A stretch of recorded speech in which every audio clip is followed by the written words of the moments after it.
എല്ലാവർക്കും എൻ്റെ സ്നേഹവന്ദനം. നമുക്കറിയാം, നമ്മൾ ഇന്ന് ഒരു പ്രധാനപ്പെട്ട ഒരു ലെപ്റ്റോസ്പൈറോസിസിന്റെ ടോപ്പിക്കിനെ കുറിച്ചാണ് നമ്മൾ പോകുന്നത്. ഇതിനകത്ത് മെയിനായിട്ട് ഞാൻ ഉദ്ദേശിക്കുന്നത് നമ്മൾ പ്രധാനമായിട്ടും നമ്മൾ ഡീൽ ചെയ്യേണ്ടി വന്ന കാര്യങ്ങളും ഇതിനെക്കുറിച്ച് ഡിസ്ക്രൈബ് ചെയ്ത് കഴിഞ്ഞിട്ട് ഒരു നട്ട്ഷെല്ലിൽ നമ്മൾ എങ്ങനെയാണ് ഇത് ക്രോഡീകരിക്കുന്നത് എന്നുകൂടി പറയാൻ ഉദ്ദേശിക്കുന്നുണ്ട്. അത് കഴിഞ്ഞിട്ട് നമ്മൾ എന്താണ് റെഡ് ഫ്ലാഗ് സൈൻ എന്നും എപ്പോഴാണ് കൃത്യമായിട്ട് രോഗിയെ നമ്മൾ റെഫർ ചെയ്യേണ്ടതെന്നുള്ള കാര്യം കൂടെ നമുക്ക് നോക്കാം. പിന്നെ അതിനകത്ത് ഇടയ്ക്ക് കിട്ടുന്ന ചില പേൾസ് ഉണ്ട്, നമ്മൾ എങ്ങനെയാണ് ചില കാര്യങ്ങളൊക്കെ മനസ്സിലാക്കേണ്ടതെന്നുള്ള കാര്യങ്ങളിലൂടെ നമുക്ക് അതിനകത്തോട്ട് വരാം. എന്തായാലും എല്ലാവരുടെയും അനുവാദത്തോടു കൂടി നമുക്ക് ഈ ക്ലാസ് തുടങ്ങുകയും ചെയ്യാം. ലെപ്റ്റോസ്പൈറോസിസ് അഥവാ എലിപ്പനിയെ കുറിച്ചാണ് നമ്മൾ ഇന്ന് എടുക്കുന്നത്. നമുക്ക് എല്ലാവർക്കും അറിയാവുന്ന പോലെ തന്നെ ഇത് സൂണോസിസ് ആണ് വിത്ത് പ്രോട്ടീൻ ക്ലിനിക്കൽ മാനിഫെസ്റ്റേഷൻസ്. അപ്പം ഇത് ഉണ്ടാക്കുന്നത് നമ്മൾ സ്പൈറോക്കിറ്റ്സ് ആണ്. ഇതിന്റെ ഫാമിലി ലെപ്റ്റോസ്പൈറ ആണെങ്കിലും ഓർഡർ എന്ന് പറയുന്നത് സ്പൈറോക്കിറ്റ് ആണ്. സിനോണിം ഈ എലിപ്പനിക്ക് പല പേരുകളും ഉണ്ട്. നമുക്കറിയാം, ബീൽസ് ഡിസീസ് ഉണ്ട്, rice field fever, water borne, അങ്ങനെ ഉണ്ട്. അവസാനം ഒരു എം ഗുണ്ട ഫീവർ എന്ന് കിടക്കുന്നുണ്ട്. എം സൈലന്റ് ആണെങ്കിൽ ഗുണ്ട ഫീവർ എന്ന് വരെ പറയാം, അല്ലെ, കാനിക്കുളർ ഫീവർ. അങ്ങനെ കുറെ അപരനാമങ്ങളൊക്കെ ഉണ്ട് ഇതിന്. നമുക്കറിയാം, ഈ ലെപ്റ്റോസ്പൈറ എന്ന് പറയുന്ന ഒരു സ്പൈറൽ ഷേപ്ഡ് ആയിട്ടുള്ള വളരെ മോട്ടൈൽ ആയിട്ടുള്ള ഒരു എയറോബിക് സ്പൈറോക്കിറ്റ് ആണ്.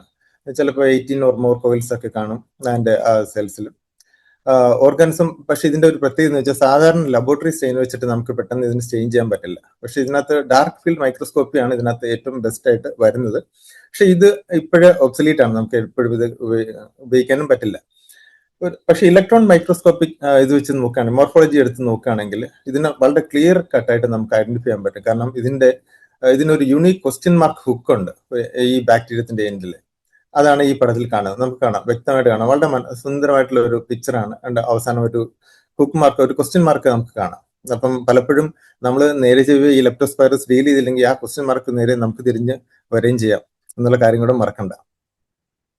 ഇതിന്റെ ക്ലാസിഫിക്കേഷൻ വരാണെങ്കിൽ അറൌണ്ട് ഒരു 74 റെക്കഗ്നൈസ് സ്പീഷീസ് ഉണ്ട്. അതിനെ 2 ക്ലേഡ്സും 4 സബ് ക്ലേഡ്സും എടുത്തിരിച്ചിട്ടുണ്ട്. സാധാരണഗതിയിൽ നമുക്ക് ഹാരിസനൊക്കെ എടുത്ത് നോക്കിയാൽ അറിയാം, ഈ ലെപ്റ്റോസ്പൈറ വരുമ്പോഴത്തേക്ക് നമുക്ക് പത്തോജനിക് സ്പീഷീസ്, പിന്നെ ഇന്റർമീഡിയറ്റ്, ദെൻ സാപ്രോഫൈറ്റിക് എന്ന് പറഞ്ഞ് 3 രീതിയിൽ അത് തിരിച്ചിട്ടുണ്ട്. അപ്പൊ അതിനെ ബേസ് ചെയ്താണ് ഈ സബ്ക്ലേഡ് ഒക്കെ വരുന്നത്. സബ്ക്ലേഡ് P1 എന്ന് വെച്ചാൽ ഇത് പത്തോജനിക് ആയിട്ടുള്ള സാധനങ്ങളാണ്. ഏറ്റവും പത്തോജനിക് ആയിട്ടുള്ള സാധനങ്ങളാണ് P1 വരുന്നത്. പിന്നെ അത് ഇന്റർമീഡിയറ്റ് സാധനങ്ങളാണ് P2 വരുന്നത്. പിന്നെ സാപ്രോഫൈറ്റ് ആയിട്ടുള്ള കാര്യങ്ങൾ സബ്ക്ലേഡ് S1 S2. നമുക്ക് വലിയ ഇമ്പോർട്ടൻസ് ഒന്നുമില്ല, ഒരു എപ്പിഡെമോളജിക്കൽ ഇൻട്രസ്റ്റിൽ പറഞ്ഞത് മാത്രമേ ഉള്ളൂ. ഇനി അതിന്റെ എപ്പിഡെമിയോളജിയെ കുറിച്ച് പറയുകയാണെങ്കിൽ, ഈ ലെപ്റ്റോസ്പൈറോസിസ് എന്ന് വെച്ചാൽ most wide spread zoonosis in the world ആണ്. അപ്പം മാത്രമല്ല, ഏറ്റവും കൂടുതൽ അണ്ടർ റിപ്പോർട്ട് ആയിട്ടുള്ള ഒരു ഇൻഫെക്ഷൻ കൂടെയാണത്. കാരണം ഒരു റിലയബിൾ ആയിട്ടുള്ള ഒരു ഗ്ലോബൽ ഇൻസിഡൻസ് ഫിഗേഴ്സ് നമുക്ക് അവൈലബിൾ അല്ല. അപ്പം ആസ് ഫാർ ആസ് ഒരു അപ്രോക്സിമേറ്റ്ലി ഒരു 1 million human cases world wide annually occur ചെയ്യുന്നതിൽ ഒരു 60,000 ഡെത്ത്സ് ഉണ്ടാവും. അപ്പൊ അത്ര നിസ്സാരക്കാരനല്ല. അപ്പം പക്ഷെ ഇപ്പൊ പണ്ടൊക്കെ നമ്മൾ പറഞ്ഞിട്ടുണ്ട് ഇത് mainly regions in south east Asia, Caribbean parts of sub Sahara, Latin America ഒക്കെ ഉണ്ടെന്ന് പറഞ്ഞെങ്കിലും ഇപ്പൊ വേൾഡ് വൈഡ് ആയിട്ട് തന്നെ ഇത് കാണുന്നുണ്ട് ആക്ച്വലി. ഇനി ആനിമൽ ആൻഡ് എൻവയോൺമെന്റൽ റിസർവേഴ്സിനെ കുറിച്ചാണ്. നമുക്കറിയാം, mammals are the primary reservoir. പക്ഷെ എൻവയോൺമെന്റ് ഒരു can also act as reservoir എപ്പോഴാണ് it is contaminated by urine of the infected animals. പക്ഷെ നമ്മൾ പറയുകയാണെങ്കിൽ around 160 mammalian species natural carriers of ഈ ലെപ്റ്റോസ്പൈറയുടെ പാത്തോജനിക് ഓർഗാനിസം ലെപ്റ്റോസ്പൈറയുടെ കാരിയേഴ്സ് ആണ്.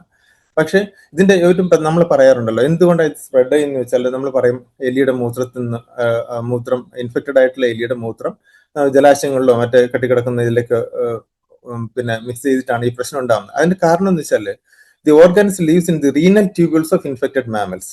ഒരു സിംബയോട്ടിക് റിലേഷൻഷിപ്പ് ആണ് അത്. അതിന്റെ റീനൽ ട്യൂബ്യൂൾസിലാണ് അത് ജീവിക്കുന്നത്. അപ്പൊ അതുകൊണ്ടാണ് ആ മൂത്രത്തിൽ കൂടെ ഈ അണുക്കൾ ഷെഡ് ചെയ്യപ്പെടുന്നത്. പിന്നെ ഇതിന്റെ ഇമ്പോർട്ടന്റ് റിസർവേഴ്സ് എപ്പോഴും ഞാൻ പറഞ്ഞു, എന്നിട്ട് റോഡൻസ് തന്നെയാണ്. അതിൽ ഏറ്റവും നമുക്ക് സുപരിചിതമായിട്ടുള്ളത് എലിയാണ്, അല്ലെ. പക്ഷെ ഈ എലിയുടെ എന്ന് വെച്ചാൽ അത് ഈ എലി പിന്നെ കുഞ്ഞായിരിക്കുമ്പോഴോ അല്ലെങ്കിൽ ബർത്തിന്റെ സമയത്ത് അല്ലെങ്കിൽ അത് വളരുന്ന കൂടോ കണ്ടാമിനേറ്റഡ് ആയാൽ അങ്ങനെ വഴി അതിന് കിട്ടാം ഇൻഫെക്റ്റഡ്. ഒരിക്കൽ ഇൻഫെക്റ്റ് ആയി കഴിഞ്ഞാൽ ഇത് ഇറ്റ് ബിക്കം അസിംറ്റമാറ്റിക് കാരിയർ. പലപ്പോഴും ഇന്റർമിറ്റന്റ് അല്ലെങ്കിൽ കണ്ടിന്യൂസ്ലി ത്രൂ ഔട്ട് ലൈഫ് ഇത് ഷെഡ് ചെയ്തുകൊണ്ടിരിക്കും. മാത്രമല്ല, ഇത് variety of both wild and domestic മാമൽസിനെ ഇത് ബാധിക്കാം. നമുക്കറിയാം, cattle, swine, dogs, horses, sheep, goats ഇതിനെല്ലാം ബാധിക്കും. പക്ഷെ റെയർ ഇൻ കാറ്റ്സ് എന്നാ പറയുന്നത്. ഇതിനകത്ത് പലപ്പോഴും ആനിമൽസ് എസിംറ്റമാറ്റിക് ആണെങ്കിൽ തന്നെ ചില ഡോഗ്സിലൊക്കെ ആണെങ്കിൽ അപ്രോക്സിമേറ്റ്ലി 10% ഡെത്ത് ഉണ്ടാകും. സ്പോണ്ടേനിയസ് അബോർഷൻ ആണ് ഇതിന്റെ ഒരു കോമൺ ഔട്ട്കം ഈ ലെപ്റ്റോസ്പൈറോസിസ്, പ്രത്യേകിച്ച് കാറ്റിൽ, സ്വൈൻ, ഷീപ്പ്, ഗോഡ്സിലൊക്കെ വരുന്നെന്ന് പറയുന്നത്. ഇനി ഇതിന്റെ ഒരു പ്രത്യേകത എന്ന് വെച്ചാൽ എൻവയോൺമെന്റ് റിസർവറിനെ കുറിച്ച് ചിന്തിക്കുമ്പോൾ ഈ organism can survive for days to months. Urine contaminated soil അല്ലെങ്കിൽ ഫ്രഷ് വാട്ടറിൽ ഡേയ്സ് ടു മന്ത്സ് സർവ് ചെയ്യാൻ പറ്റുന്നതുകൊണ്ടാണ് പലപ്പോഴും ഇതിന്റെ എലിപ്പനിയുടെ കാര്യങ്ങളൊക്കെ നമുക്ക് മഴക്കാലത്ത് കൂടുതലായിട്ട് കിട്ടുന്നത്. പ്രത്യേകിച്ച് ഫോളോയിങ് ഹെവി റെയിൻഫോൾ അല്ലെങ്കിൽ വെള്ളപ്പൊക്കം അല്ലെങ്കിൽ ഫ്ലഡിംഗ് ഒക്കെ ഉണ്ടാകുമ്പോൾ ഈ യൂറിൻ കണ്ടാമിനേറ്റഡ് സോയിൽ അല്ലെങ്കിൽ സ്യൂവേജ് മിക്സ് ചെയ്തിട്ട് ആ ജലാശയങ്ങളോ അവിടെയുള്ള വെള്ളത്തിലൊക്കെ പരന്നിട്ട് നമ്മൾ കോണ്ടാക്ട് വരുമ്പോൾ ഇത് പ്രൊപ്പഗേറ്റ് ചെയ്ത് കിട്ടും. അതുപോലെ തന്നെ ആനുവൽ എക്സ്ക്രീഷൻ ഓഫ് യൂറിൻ, അതായത് ഇൻഫെക്റ്റഡ് ആനിമൽസിന്റെ വെറ്റ് സോയിലിൽ അല്ലെങ്കിൽ ബോഡീസ് ഓഫ് ഫ്രഷ് വാട്ടറിൽ പോയാലും ഇത് തന്നെ സംഭവിക്കാം. അതുപോലെ തന്നെ drainage of urine contaminated soil into fresh water, ഇതൊക്കെ അതിന്റെ സാഹചര്യങ്ങൾ ഒരുക്കുന്നതാണ്. ഇനി ഹ്യൂമൻസിൽ ഉള്ള ട്രാൻസ്മിഷൻ ആലോചിക്കുകയാണെങ്കിൽ നമ്മുടെ ഹ്യൂമൻസ് ഒക്കെ ആക്സിഡന്റ് ഹോസ്റ്റ് ആണ്. നമ്മൾ ഇൻഫെക്റ്റഡ് ഇൻസിഡന്റിലാണ് ഒരു ആനിമൽ അല്ലെങ്കിൽ എൻവയോൺമെന്റൽ എക്സ്പോഷർ വന്നിട്ടാണ് നമുക്ക്. അപ്പം ഇതിന്റെ നമുക്കറിയാം മെയിൻ പോർട്ടൽസ് ഓഫ് എൻട്രി എന്ന് പറയുന്നത് കട്ട്സ്, അബ്രേഡഡ് സ്കിൻ, മ്യൂക്കസ് മെംബ്രെയിൻ, കൺജങ്ക്റ്റീവ്. ഈ നമുക്ക് നേരത്തെ പറഞ്ഞു നമ്മൾ ഈ കാറ്റിലൊക്കെ വരാം, പശു ഇറക്കുന്ന ആൾക്കാരിലൊക്കെ ഈവൻ ഇൻഫെക്റ്റഡ് ആണ് ഇതെങ്കിൽ ആ പാല് ഇറക്കുമ്പോൾ തെറിച്ച് കണ്ണിൽ വീണാൽ അതുവഴിയും ഇൻഫെക്ഷൻ കിട്ടാം. അതാണ് പറഞ്ഞത്. Human exposure that lead to infection include contact with urine contaminated soil or water. അതുപോലെ തന്നെ injection of food and water contaminated by urine or urine contaminated water, direct contact with urine or reproductive fluids on infected animals. ഇത് rarely animal ബൈറ്റ്സിൽ കൂടെയും ഇത് പകരാമെന്ന് പറയുന്നുണ്ട്. പിന്നെ controversy exist whether ഈ ലെപ്റ്റോസ്പൈറ ഈ ഇൻടാക്ട് ആയിട്ടുള്ള സ്കിന്നിനെ പെനിട്രേറ്റ് ചെയ്യാൻ പറ്റുമോ ഇല്ലെന്നുള്ളതിൽ കോൺട്രവേഴ്സി എക്സിസ്റ്റ് ചെയ്യുന്നുണ്ട്. ഇനി നമ്മളൊക്കെ പറഞ്ഞു മാമലിയൻ സ്പീഷീസ് വഴിയാണ് അല്ലെങ്കിൽ റാറ്റ് ആണ് മെയിൻ ഒരു റോഡന്റ് ആയിട്ട് നമുക്ക് കൂടുതൽ ആയിട്ട് ഈ അസുഖം പകരുന്നതെന്ന് പറഞ്ഞു. എങ്കിൽ തന്നെ human to human transmission is very rare but it is documented. അതൊന്ന് ശ്രദ്ധിക്കണം. കാരണം വെച്ചാൽ it is through sexual intercourse as well as through breast ഫീഡിങ്ങിൽ ഇവിടെ ഇത് വേണമെങ്കിൽ വെരി റെയർ ചാൻസിൽ പകരാമെന്ന് ഡോക്യുമെന്റഡ് ആയിട്ടുള്ള എവിഡൻസ് ഉണ്ട്. ഇനി ഇതിന്റെ റിസ്ക് ഫാക്ടേഴ്സ് എന്താ? ഒരുപാട് കാര്യങ്ങൾ റിസ്ക് ഫാക്ടേഴ്സ് ഉണ്ട്. നമുക്കറിയാം ഓക്കുപേഷണൽ എക്സ്പോഷർ ഉണ്ട്, നമ്മുടെ കർഷകരുണ്ട്, നമ്മുടെ അറവുശാലയിൽ ജോലി ചെയ്യുന്ന ആൾക്കാരുണ്ട്, അങ്ങനെ ലാൻഡ്സ്കേപ്പേഴ്സ്, റൈസ് ഫാമേഴ്സ്, അങ്ങനെ പാടത്ത് വർക്ക് ചെയ്യുന്ന ഇഷ്ടംപോലെ ആൾക്കാരെല്ലാം, even military personal, laboratory work ചെയ്യുന്ന ആൾക്കാർ, അതെല്ലാം ഓക്കുപേഷണൽ എക്സ്പോഷർ ആണ്.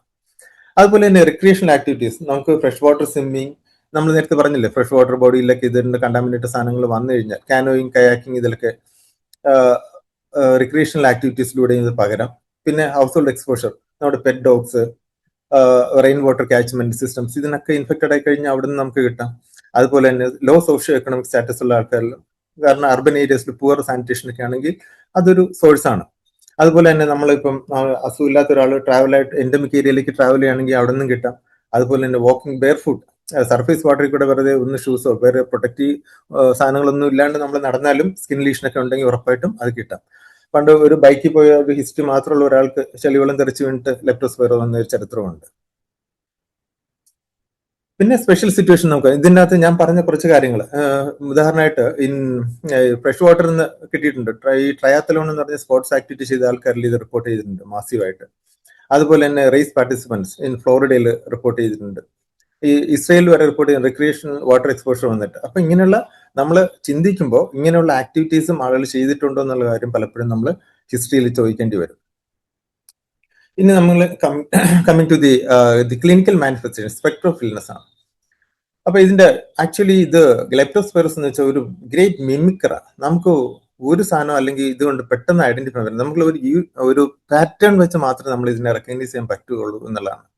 ഇതിന് ആക്ച്വലി രണ്ട് ഇതായിട്ട് തിരിക്കാം. ഒന്ന് അനിക്ട്രിക് ലെപ്റ്റോസ്പൈറോസിസ് ഉണ്ട്, എക്ട്രിക് ലെപ്റ്റോസ്പൈറോസിസ് ഉണ്ട്. നമ്മൾ പേര് സൂചിപ്പിക്കുന്ന പോലെ ഈ അനിക്ട്രിക് ലെപ്റ്റോസ്പൈറോസിസ് എന്ന് വെച്ചാൽ യൂഷ്വലി മൈൽഡ് ഫോം ആണ്, യൂഷ്വലി സെൽഫ് ലിമിറ്റഡ് ഫോം ആണ്, യൂഷ്വലി മേ ബി അസിംറ്റമാറ്റിക് ആയിരിക്കാം.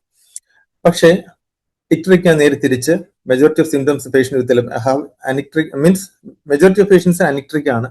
പിന്നെ ഇക്ട്രിക് വരുമ്പോൾ it is more severe form of disease. ഇതിന് ഉറപ്പായിട്ടും ഇക്ട്രസും ജോണ്ടിസും ഉണ്ട്. അതാണ് നെക്സ്റ്റ് ഇതിൽ നമ്മൾ പറയുന്നത്. ഡിസീസ് ഡിഫറൻസ് അനിക്ട്രിക് ലെപ്റ്റോസ്പൈറോസിസ് ഉണ്ട്, ഇക്ട്രിക് ലെപ്റ്റോസ്പൈറോസിസ്. ഇതിനകത്ത് മെയിൻ സാധനം അനിക്ട്രിക് ലെപ്റ്റോസ്പൈറോസിസ് എന്താ സംഭവിക്കുന്നത്? ഫീവർ, മയാൾജിയ, പക്ഷെ do not have jaundice. Almost 90% of patients have this type of illness. പക്ഷേ എക്ട്രിക് ലെപ്റ്റോസ്പൈറോസിസ് വരുമ്പോൾ അവിടെ ജോണ്ടിസ് ഒരു മെയിൻ ഇതായിട്ട് വരാണ്. അപ്പോൾ usually associate involvement of other multi organ system affected ആവും. പക്ഷെ ഇതിൻ്റെ അകത്ത് റെഡിൽ സൂചിപ്പിച്ച പോലെ 5 to 10% of the patients have these type of manifestations. 90% anicteric ആണ്, 5 to 10% അവരാണ് നമ്മൾ കൂടുതലായിട്ട് സൂക്ഷിക്കേണ്ടത്. ഇനി അനിക്ട്രിക് ലെപ്റ്റോസ്പൈറോസിനെ കുറിച്ച് വരാണെങ്കിൽ നമുക്ക് ഇതൊരു ബൈഫേസിക് ഇൽനെസ് ആണ്. അതിനകത്ത് 2 ഫേസ് ഉണ്ട്, ഒന്ന് അക്യൂട്ട് ഫേസ് ഉണ്ട്, ഇമ്മ്യൂൺ ഫേസ് ഉണ്ട്. അപ്പം മോസ്റ്റ് ഓഫ് അതായത് മിക്കവാറും ആൾക്കാർ ഇമ്മ്യൂൺ ഫേസിൽ തന്നെ അത് റെസൊല്യൂഷൻ വന്നെങ്കിൽ പോകാറാണ് പതിവ്. ചിലപ്പോൾ ഈ 2 ഫേസ് ഒരുമിച്ച് ഓവർലാപ്പ് ചെയ്യുന്നതും കാണാറുണ്ട്. അപ്പൊ ഇത് സാധാരണ ഇതിൽ ഫസ്റ്റ് വീക്ക് ഓഫ് ഇൽനെസ് ആണ് അക്യൂട്ട് ഫേസ് എന്ന് പറയുന്നത്. അതായത് ലെപ്റ്റോസ്പൈറീമിയ ആണ് സാധാരണ. യൂഷ്വലി നമുക്കറിയാം ഇതിന്റെ ഇൻക്യുബേഷൻ പീരീഡ് എന്ന് പറയുന്നത് 1 to 2 weeks ആണ്. അതിനകത്ത് 5 to 14 days എന്ന് പറഞ്ഞാൽ 1 to 2 weeks ആണ്. പക്ഷെ it can be as early as 2 days and as late as 30 days. അപ്പൊ ഇത് അക്യൂട്ട് ഫെബ്രൈൽ ബാക്ടീരിയമ വരുന്ന ഫേസ് ആണ്. അപ്പം and patient will present with fever, with rigor, പിന്നെ myalgias, especially calf muscle, low back ഉണ്ട്, അതുപോലെ തന്നെ തൈ മസിൽ. എവിടെയാണ് മസിൽ മാസ് കൂടുതലുള്ള അവിടെയാണ് ഇതിനകത്ത് ഏറ്റവും കൂടുതൽ ടെൻഡർനെസ് കാണാൻ സാധ്യതയുള്ളത്. യൂഷ്വലി ഹെഡ് ഓൾസോ അറൌണ്ട് ഒരു 75 to 100% ഓഫ് പേഷ്യൻസിൽ ഇതുണ്ടാവും. പക്ഷെ മറ്റു അസുഖങ്ങളിൽ ഇതുണ്ടാവും. അതുകൊണ്ട് ഇത് മാത്രം ലെപ്റ്റോസ്പൈറസിന്റെ പത്തഗ്നോമോണിക് എന്ന് പറയുന്നത് നമുക്ക് പറയാൻ പറ്റില്ല. Approximately half of the patients gastro intestinal symptoms like nausea, vomiting, diarrhoea ഒക്കെ വരാം. ചിലരിൽ respiratory symptoms, non productive cough വരാം. അപ്പൊ ഇത് പറഞ്ഞു വരുന്നത് ഒന്നും സ്പെസിഫിക് ആയിട്ട് നമുക്ക് ലെപ്റ്റോസ്പൈറോസിസ് ആണ് എന്ന് പറഞ്ഞ് മുദ്രകുത്താൻ പറ്റില്ല എന്നുള്ളതാണ്. അതുപോലെ തന്നെ ലെസ് കോമൺ സിംറ്റംസ് എന്ന് പറഞ്ഞാൽ ആർത്രാൾജി ഉണ്ട്, ബോൺ പെയിൻ. ബോൺ പെയിൻ നമുക്കറിയാം, നമ്മൾ മറ്റേ ഡെങ്കി ഫീവറിലൊക്കെ വരുന്ന അറിയാം, സോർ ത്രോട്ട്, അബ്ഡോൺ പെയിൻ. ഇവിടെ അബ്ഡോൺ പെയിൻ പറയാൻ കാരണം വെച്ചാൽ ഇതിനകത്ത് പോളിസിസ്റ്റൈറ്റിസ്, പാൻക്രിയാറ്റിസ് ഒക്കെ ഇതിന്റെ പാർട്ടായിട്ട് സംഭവിക്കാം. അപ്പം ഇത് വളരെ അപൂർവമായിട്ട്, ഇത് അനിക്ട്രിക് ലെപ്റ്റോസ്പൈറസ് ആണെങ്കിൽ പോലും വളരെ അപൂർവമായിട്ട് ഈവൻ ഒരു പൾമണറി ഹെമറേജ് പോലുള്ള സീരിയസ് ആയിട്ടുള്ള കാര്യങ്ങൾ ഇതിൽ സംഭവിച്ചിട്ടുണ്ട്. പക്ഷെ യൂഷ്വലി ഇക്ട്രിക് ടൈപ്പിലാണ് സാധാരണ സംഭവിക്കാറ്.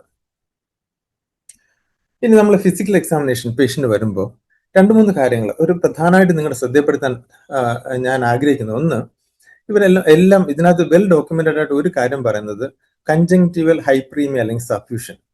നമ്മൾ ഈ പേഷ്യന്റ് വരുമ്പോൾ ആ കണ്ണൊന്ന് വിടർത്തി നോക്കണം. അതിനകത്ത് കൺജങ്ക്റ്റിവൽ സഫ്യൂഷൻ ഭയങ്കര ഒരു പത്തഗ്നോമോണിക് അല്ല, ഒരു ക്യാരക്ടറിസ്റ്റിക് ഫീച്ചർ ആയിട്ടാണ് പറയുന്നത്. അതെന്ന് വെച്ചാൽ എന്താണ് ഈ കൺജങ്ക്റ്റിവൽ സഫ്യൂഷൻ എന്ന് വെച്ചാൽ 2 സൈഡിൽ നോക്കുമ്പോൾ bilateral dilatation of conjunctival blood vessels causing conjunctival erythema without purulent discharge. ഞാനൊരു പടം കാണിക്കുന്നുണ്ട് തൊട്ട് പിന്നാലെ. അതായത് കൺജങ്ക്റ്റിവിറ്റിസ് നമുക്കറിയാം ഒരു DD ആണ്. കൺജങ്ക്റ്റിവിറ്റിസ് എടുക്കുമ്പോൾ എന്താ പറ്റുന്നത്, അവിടെ പ്യൂറലന്റ് ഡിസ്ചാർജ് ഉണ്ട്, പക്ഷെ ഇവിടെ പ്യൂറലന്റ് ഡിസ്ചാർജ് ഇല്ല. സാറിന് it is uncommon in other infectious disease എന്ന് പറയുന്നുണ്ട്. പക്ഷെ കൊണ്ട് നമുക്ക് DD വരുമ്പോൾ കുറെ കാര്യങ്ങൾ ഇതിനകത്ത് തന്നെ കൺജങ്ക്റ്റിവൽ സഫ്യൂഷൻ ഉള്ള കുറെ കാര്യങ്ങൾ വരുന്നുണ്ട്. അതുപോലെ തന്നെ ചിലപ്പോൾ നമ്മൾ ഈ കണ്ണ് താഴെ അല്ലെങ്കിൽ മുകളിൽ വിടർത്തി നോക്കുമ്പോൾ ചിലപ്പോൾ സബ് കൺജങ്ക്റ്റിവൽ ഹെമറേജ് കാണാൻ പറ്റും. നമ്മൾ നോക്കിയാലേ കാണുള്ളൂ.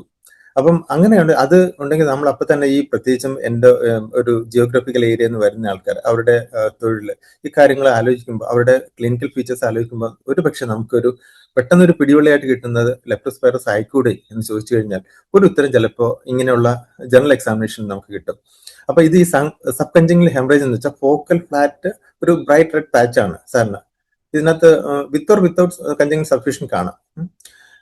ഇനി അതുപോലെ തന്നെ ഫിസിക്കൽ എക്സാമിന് മറ്റു കാര്യങ്ങളുണ്ട്. Muscle tenderness, splenomegaly, lymphadenopathy, pharyngitis, hepatomegaly, muscle rigidity, abnormal respiratory ഓസ്, അതേ ക്രാക്കിൾസ് ഒക്കെ വരാം. സ്കിൻ റാഷ് വരെ ഇതിനകത്ത് കാണാം. എവറി 7 to 40% കേസസിൽ സ്കിൻ റാഷ് റിപ്പോർട്ട് ചെയ്തിട്ടുണ്ട്. അപ്പൊ ഈ സ്കിൻ റാഷിന്റെ പ്രത്യേകത വെച്ചാൽ അത് മാക്യുലർ പാപ്പുലർ അല്ലെങ്കിൽ ആർട്ടിക്കേരിയൽ അല്ലെങ്കിൽ പെറ്റക്കിയൽ പർക്യൂരിക് നേച്ചറാണ്. ഒരു പ്രീറ്റിബിയൽ പെറ്റക്കിയ പോലും കണ്ടിട്ടുണ്ട്. അതായത് നമുക്കൊന്നും ഈ പല അസുഖങ്ങൾ കാണുന്ന കാര്യങ്ങളാണ് ഇതിനകത്ത് നമ്മൾ കാണുന്നത്. അപ്പൊ എല്ലാം കൂടെ ഒരു മിക്സ്ഡ് ആയിട്ടുള്ള ഒരു കാര്യങ്ങളാണ് ഫിസിക്കൽ എക്സാമിനേഷൻ നമുക്ക് കാണുന്നത്. അപ്പം ഇതൊക്കെ മനസ്സിൽ വെച്ചുകൊണ്ടാണ് ഇപ്പോൾ ലെപ്റ്റോസ്പൈറോസിനെ നമ്മൾ പേഷ്യന്റിനെ സമീപിക്കാൻ. ഇതാണ് നമ്മൾ പറഞ്ഞ കൺജങ്ക്റ്റിവൽ സഫ്യൂഷൻ. ഇവിടെ പ്യൂറലന്റ് ഡിസ്ചാർജ് ഇല്ല, കൺജങ്ക്റ്റിവൽ ഹൈപ്പറീമിയ ഉണ്ട് അല്ലേ, നിങ്ങൾക്ക് നന്നായിട്ട് കാണാൻ പറ്റുന്നുണ്ടത്.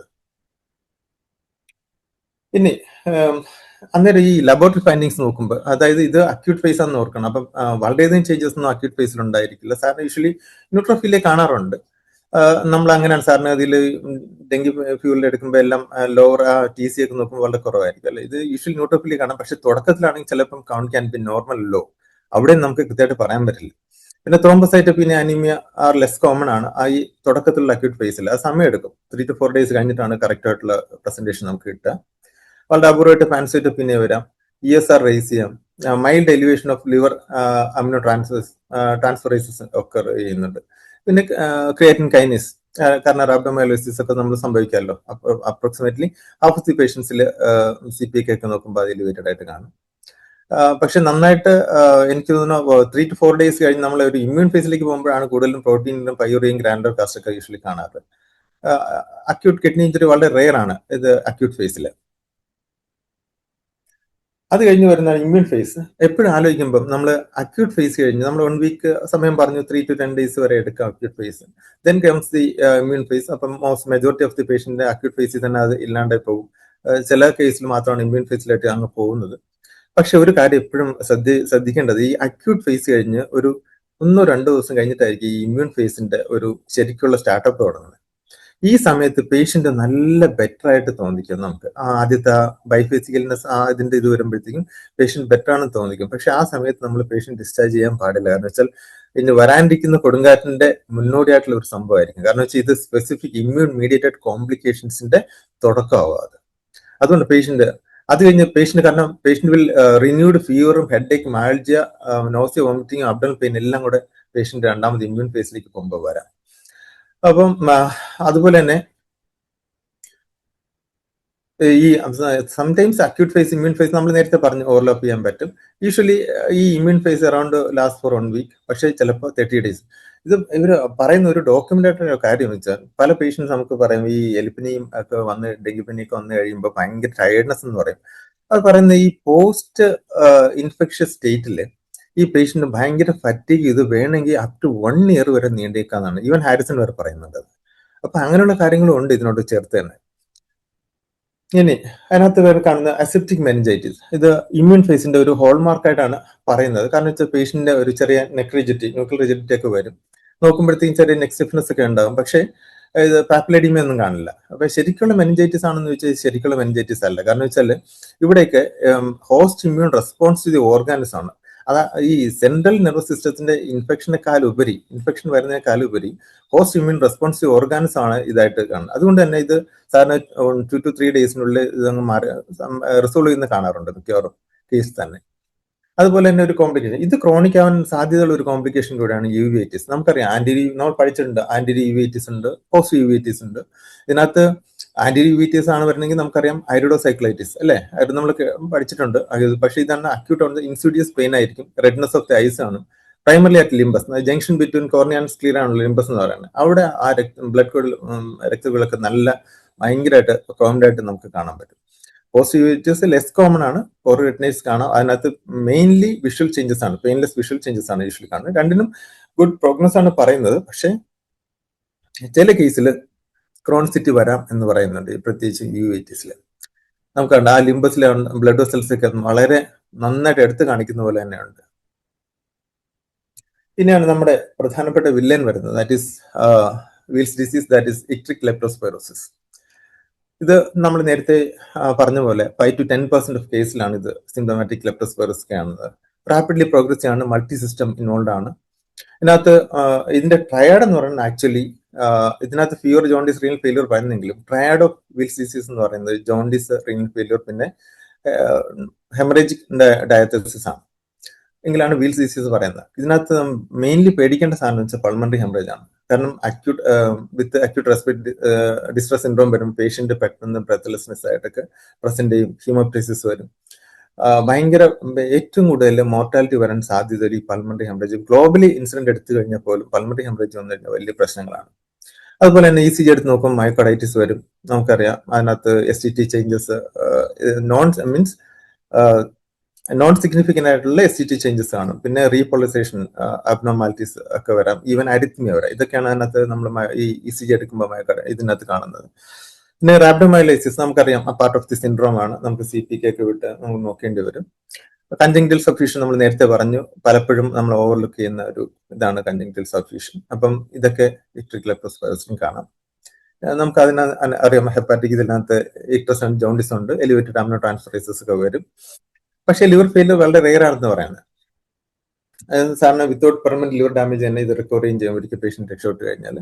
റീനൽ ഫൈൻഡിങ്സിൽ ഒളിഗ്യൂറിക്ക് നോൺ ഒളിഗ്യൂറിക് ആയിട്ടും പ്രസന്റ് ചെയ്യാം. സിറം ക്രിയാറ്റിൻ ഓപ്പൺ മാർക്കിൽ എലിവേറ്റഡ്. വീൽസിൽ ഉറപ്പായിട്ടും റീനൽ സിസ്റ്റം ഇൻവോൾവ് ആണെന്ന് നമുക്കറിയാം, ഞാൻ പ്രയോഡ് പറഞ്ഞല്ലോ already. Serum potassium abnormalities common, hyponatraemia മുഖം. ഇതിനകത്ത് ഇതിനകത്ത് പറയാത്ത ഒരു കാര്യം എന്ന് വെച്ചാൽ യുണീക്കായിട്ട് ഹൈപ്പോ മഗ്നീഷ്യമേ സംഭവിക്കും എന്നാണ് പറയുന്നത്. അപ്പം അതും ഒന്ന് കറക്റ്റ് ചെയ്യേണ്ട ഒരു കാര്യമുണ്ട്. പക്ഷെ ഇതിനകത്ത് ഇതൊന്നും ഡോക്യുമെന്റ് അല്ല. പക്ഷെ ഹാരിസൺ കൃത്യമായിട്ട് പറയുന്നുണ്ട് ഒരു hypo magnesaemia uniquely happening in leptospirosis എന്നുള്ള കാര്യം. പൾമണറി ഫൈൻഡിങ്സിൽ നമ്മൾ പറഞ്ഞ ഇത് ഏറ്റവും ഡ്രെഡഡ് ആയിട്ടുള്ള ഒരു കോംപ്ലിക്കേഷൻ ആണ് പൾമണറി. കാരണം വെച്ചാൽ ഒരു 50-70% പേഷ്യന്റ് മോർട്ടാലിറ്റി വരും ഇതിനകത്ത്. 5% ഓഫ് പേഷ്യന്റ് അഫക്റ്റഡ് ആണെങ്കിൽ പോലും നമുക്കറിയാം ഷോർട്ട്നെസ്, നമ്മൾ നേരത്തെ പറഞ്ഞ പോലെ ഷോർട്ട്നെസ് ഓഫ് ബ്രെത്ത്, കോഫ് ആൻഡ് ഹീമോപ്രൈസിസ് ഒക്കെ വരും പേഷ്യന്റ്. മാത്രമല്ല ഞാനോട് തന്നെ ഈ ത്രോംബോസൈറ്റോപീനിയ, അനീമിയ ഇതൊക്കെ വരും. ഡിസമിനേറ്റഡ് DIC, അതായത് ഡിസമിനേറ്റഡ് ഇൻട്രാവെസ്കുലർ കോയാഗുലേഷനിൽ പോകുന്ന പോലെ ഉള്ള ഫീച്ചേഴ്സ് ആയിരിക്കും ലബോറട്ടറി കാണുക. ഇമേജിംഗ് എടുത്ത് നോക്കിയാൽ bilateral patchy peripheral infiltrate snowflake type appearance ആണ് ഏറ്റവും കൂടുതൽ. പക്ഷേ ബാധിക്കുന്ന ലോവർ ലോബ്സിനെയാണ് ഏറ്റവും കൂടുതൽ ഇത് കാണുന്നത്. പിന്നെ ARDS വരാം, പൾമണറി എഡിമ വരാം, അതിന്റെ പിക്ചേഴ്സ് ഒക്കെ പിന്നാലെ വരുന്നുണ്ട്. പിന്നെ കാർഡിയോവാസ്കുലർ ഫൈൻഡിങ്സ് നമ്മൾ നേരത്തെ പറഞ്ഞ പോലെ മയോകാർഡൈറ്റിസ് വിത്ത് കാർഡിയക് ഫെയിലിയർ വരാം, കാർഡിയോജനിക് ഷോക്കിലേക്ക് പോകാം, വാസ്കുലൈറ്റിസ് സംഭവിക്കാം. അതുപോലെ മറ്റു ഫൈൻഡിങ്സ് ന്യൂട്രോഫീലിയ നമ്മൾ നേരത്തെ പറഞ്ഞു, എലിവേറ്റഡ് ക്രിയാറ്റിൻ കൈനേസ്, കൺസെൻട്രേറ്റഡ് റാബ്ഡോമൈലോസിസ് ഒക്കെ സംഭവിക്കാം. സ്പെഷ്യൽ പോപ്പുലേഷൻ ശ്രദ്ധിക്കേണ്ടതെന്ന് വെച്ചാൽ പ്രഗ്നന്റ് ലേഡീസിൽ നമുക്ക് ഇതുപോലെ ലെപ്റ്റോസ്പൈറോസിസ് പ്രസന്റ് ചെയ്താൽ ഇറ്റ്സ് എ ഗ്രേറ്റ് മിമിക്കർ, ഞാൻ പറഞ്ഞില്ല. അപ്പം പലപ്പോഴും നമുക്ക് ഇത് ലെപ്റ്റോസ്പൈറോസിസ് ആണെന്ന് മനസ്സിലാവാൻ ഇച്ചിരി പാടാണ് പ്രഗ്നൻസിയിൽ. കാരണം പ്രഗ്നൻസിയിൽ അതുപോലെ സിൻഡ്രോംസ് ഉണ്ട്. പ്രഗ്നൻസി അസോസിയേറ്റഡ് ഹൈപ്പർ ടെൻഷൻ എങ്ങനെ പ്രസന്റ് ചെയ്യാം, ഹെൽപ്പ് സിൻഡ്രോം നമുക്കറിയാം, haemolysis, elevated liver enzymes, low platelet count syndrome, ഇതൊക്കെ സിമിലർ ആയിട്ട് അനുകരിക്കാം. അതുകൊണ്ടാണ് ഇറ്റ്സ് എ ഗ്രേറ്റ് മിമിക്കർ എന്ന് പറയുന്നത്. അതുപോലെ തന്നെ ഇമ്മ്യൂണോ കോംപ്രമൈസ്ഡ് പേഷ്യൻസിൽ വാട്ട് ഹാപ്പൻസ്, അപ്പൊ അതിന്റെ കോസ് എന്ന് പറയുന്നത് സാധാരണ ഇമ്മ്യൂണോ കമ്പീറ്റന്റ് ആയിട്ടുള്ള ഇൻഡിവിജ്വൽസിന്റെ സിമിലർ ഇത് തന്നെയാണ് അതിനകത്ത് കാണുന്നത്, leptospirosis in immunocompromised patients. പക്ഷേ ഒരു വ്യത്യാസം എന്ന് വെച്ചാൽ റിലാപ്സിംഗ് ലെപ്റ്റോസ്പൈറോസിസിൻ അങ്ങനെ കൂടുതലായിട്ട് റിപ്പോർട്ട് ചെയ്യുന്നുണ്ട് ഇമ്മ്യൂണോ കമ്പീറ്റന്റ് ആയിട്ടുള്ള ഒരാളുടെ കാര്യം.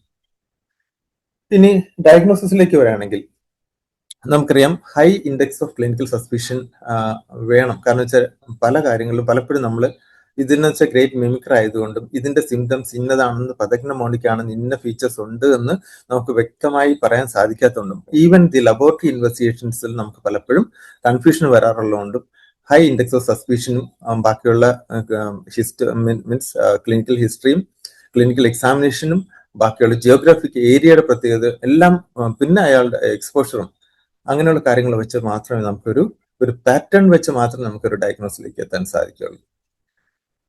അപ്പം അതുപോലെ തന്നെ മാത്രമല്ല ഒരിക്കൽ ഇതിന്റെ ഒരു ഒരിക്കൽ നമ്മൾ ഇങ്ങനെ ഇത്രയും ഒരു പാറ്റേൺ റെക്കഗ്നൈസ് ചെയ്ത് കഴിഞ്ഞാൽ ഉറപ്പായിട്ടും എംപിരിക്കൽ ട്രീറ്റ്മെന്റ് കൊടുക്കുന്നതിന് യാതൊരു ഒബ്ജക്ഷനും ഇല്ല. യു ഷുഡ് അഡ്മിനിസ്റ്റർ നമ്മുടെ ഡോക്സിസൈക്കിൾ തന്നെ നമ്മൾ ഉപയോഗിക്കേണ്ടി വരും. അപ്പം ഇതിനകത്ത് മറ്റ് കമ്പാറ്റബിൾ സിൻഡ്രോംസ് ഇതുപോലെ നോൺ സ്പെസിഫിക് ഫെബ്രൈൽ ഇൽനെസ് വരാം, സെപ്റ്റിക് മെനിഞ്ചൈറ്റിസ്, യുവേറ്റിസ്, ഇങ്ങനെയൊക്കെ അത് അപ്പിയർ ചെയ്യാം. അൺഎക്സ്പ്ലെയിൻഡ് പൾമണറി ഹെമറേജ്, പ്രഗ്നന്റ് ലേഡീസിലാണ് leptospirosis should be consider similar syndrome. നമ്മൾ നേരത്തെ പറഞ്ഞ മീൻസ് ഹെൽപ്പ് സിൻഡ്രോം, ചിലപ്പോൾ സ്പോണ്ടേനിയസ് അബോർഷൻ ആയിട്ട് വരാം, അൺഎക്സ്പ്ലെയിൻഡ് ഇൻഫെക്ഷൻ ഇൻഫന്റ്, ഇതൊക്കെ നമ്മൾ ഒരു സൂചികകളായിട്ട് മനസ്സിൽ സൂക്ഷിക്കേണ്ടതാണ്. ഇനി നമ്മുടെ ലെവലിൽ നമുക്ക് എന്തൊക്കെ ടെസ്റ്റുകൾ ചെയ്യാൻ പറ്റും, അല്ലെങ്കിൽ അറ്റ് CHC അല്ലെങ്കിൽ താലൂക്ക് ലെവലിൽ നമുക്ക് എന്തൊക്കെ ചെയ്യാൻ പറ്റും? നമ്മൾ ഡെഫിനറ്റ്ലി നമ്മൾ haemoglobin, TC/DC, ESR, platelet count ഒക്കെ നോക്കണം, റാൻഡം ബ്ലഡ് ഷുഗർ നോക്കണം, liver function test, renal function test, serum sodium potassium നോക്കണം. ഒളിഗ്യൂരിയ ഉണ്ട് പേഷ്യന്റ്, സിവിയർ മയാലജി ഉണ്ടെങ്കിൽ ഉറപ്പായിട്ടും CPK സെൻഡ് ചെയ്യാൻ മറക്കരുത്. റൊട്ടീൻ യൂറിൻ എക്സാമിനേഷൻ വേണം. In case of worsening jaundice PTINR അയക്കാൻ മറക്കരുത്. പലപ്പോഴും നമ്മൾ റെഫർ ചെയ്യേണ്ടി വരും, പേഴ്സൺ ഡീപ്പൻ ആണ് PTINR നമ്മളാണെങ്കിൽ. ഹെമറേജിക് മാനിഫെസ്റ്റേഷൻസ് ഉണ്ടെങ്കിൽ platelet count, peripheral smear, PTINR, APTT ഇതൊക്കെ DIC വർക്കപ്പ് ചെയ്യേണ്ടി വരും. ത്രോംബോസൈറ്റോപീനിയ വിത്ത് ഓൾട്ടർഡ് സെൻസറി ആണെങ്കിൽ CT ബ്രെയിൻ എടുക്കണം. ഹൈപ്പർ ടെൻഷൻ റിലേറ്റഡ് ടാക്കിക്കാർഡിയ ആണെങ്കിൽ ടോപ്പ് 1 നോക്കണം. In case of kidney injury ആണെങ്കിൽ ടോപ്പ് 1 ഐ ആയിരിക്കും കുറച്ചൊരു ബെറ്റർ. എപ്പിഗാസ്ട്രിക് പെയിൻ ഉണ്ടെങ്കിൽ നമ്മൾ പറഞ്ഞു നേരത്തെ അബ്ഡൻ പെയിൻ ഒരു ഫീച്ചർ ആയിട്ട് തന്നെ വന്നു. അപ്പോൾ ലൈപ്പേസ് നമ്മൾ ടു റൂൾ ഔട്ട് പാൻക്രിയാറ്റൈറ്റിസ് വരാം, പോളിസിസ്റ്റൈറ്റിസ് വരാം, അങ്ങനെ കുറെ കാര്യങ്ങളുണ്ട്.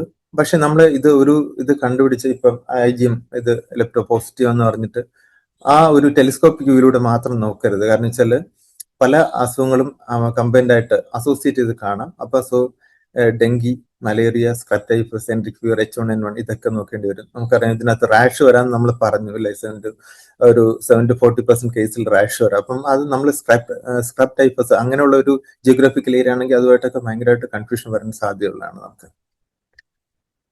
ഇതിനകത്ത് കൺഫേം ഡയഗ്നോസ് നമുക്കറിയാം. പോളിമറൈസ് ചെയിൻ റിയാക്ഷൻ ടെസ്റ്റ് ആണ്, പി സി ആണ്, PCR ടെസ്റ്റ് ആണ് ഏറ്റവും ബെസ്റ്റും. അത് സീറോളജിക്ക് ഇമ്മ്യൂണോഗ്ലോബുലിൻ ടെസ്റ്റുകളാണ് നമ്മൾ ഉപയോഗിക്കുന്നത്, ഡിപ്പെൻഡ് ചെയ്യുന്നത്. പക്ഷേ പലപ്പോഴും നമ്മുടെ സെറ്റപ്പിൽ ഇതൊക്കെ വിടാൻ സാധിക്കില്ല നമ്മൾ.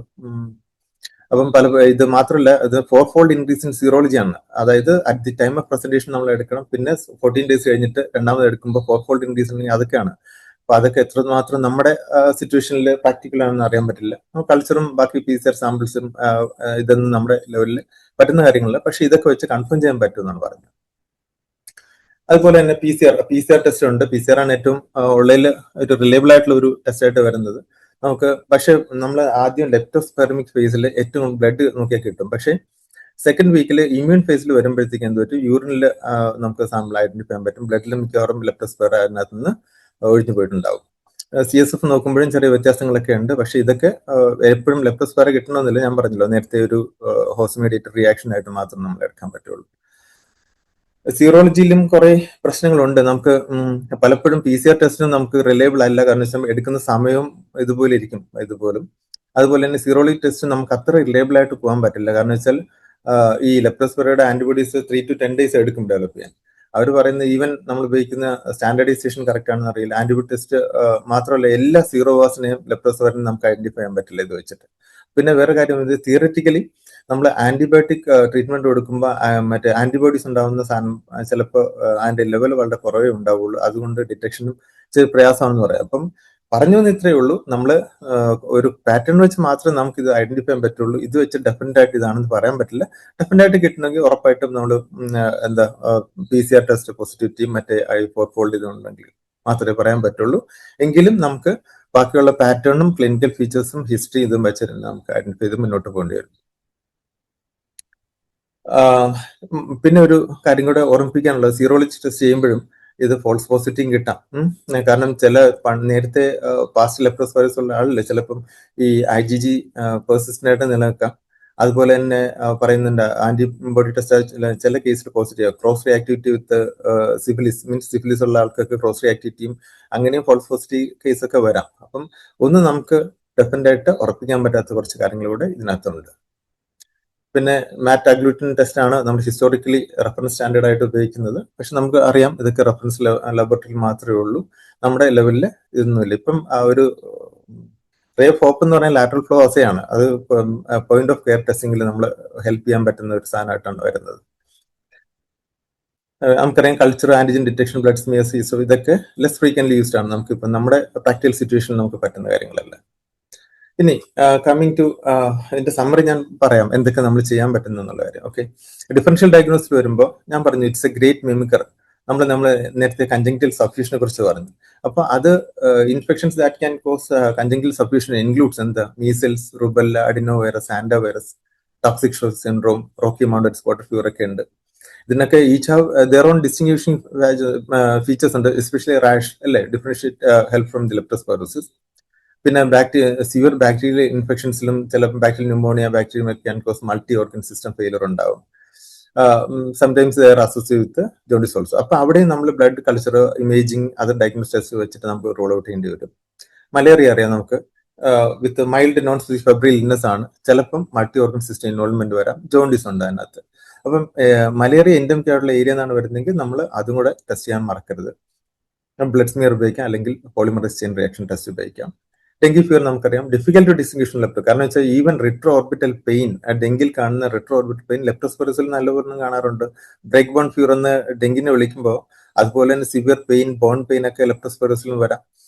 സോ നമുക്കറിയാം അതിന്റെ ഡെങ്കി NS1 മറ്റേ IgM ഒക്കെ നമ്മൾ ടെസ്റ്റ് ചെയ്യേണ്ടി വരും, ഡിഫറൻഷിയേറ്റ് ചെയ്യേണ്ടി വരും. പിന്നെ അതുപോലെ തന്നെ ചിക്കൻ ഗുനിയ, അതിനകത്ത് ഇതും നമ്മുടെ ബോഡിയേക്കും നല്ല ആർത്രൈറ്റിസ് ആയിട്ട് ഡെവലപ്പ് ചെയ്യാം. പക്ഷെ ജോണ്ടിസ് ചിക്കൻ ഗുനിയ അൺകോമൺ ആണ്. അതുപോലെ തന്നെ സ്ക്രൈബ് ടൈഫസ്, ഇതുപോലെ തന്നെ അക്യൂട്ട് ഫേസ് ഓഫ് ലെപ്റ്റോസ്പൈറസിന് വളരെ സിമിലർ ആണ്. പക്ഷെ ഇതിൽ യൂഷ്വലി റാഷ് ആണ്, ഇൻക്ലൂഡിംഗ് ഫേസിൽ വരും. എസ്കാർ നമുക്കറിയാം ഭയങ്കര പരിചയമാണ്. അപ്പൊ അതുണ്ടെങ്കിൽ പിന്നെ നമുക്ക് അത് ഡിഫറൻഷിയേഷൻ വളരെ എളുപ്പമാണ്. അപ്പം murine typhus, typhoid, paratyphoid fever, ഇതൊക്കെ ഹാൻഡ വൈറസ് ഇൻഫെക്ഷൻ, പ്രത്യേകിച്ചും ഹെമറേജിക് ഫീവേഴ്സിന് ഭയങ്കര ക്ലോസ് റീഡിയാണ് ഹാൻഡ വൈറസ് ഇൻഫെക്ഷൻ.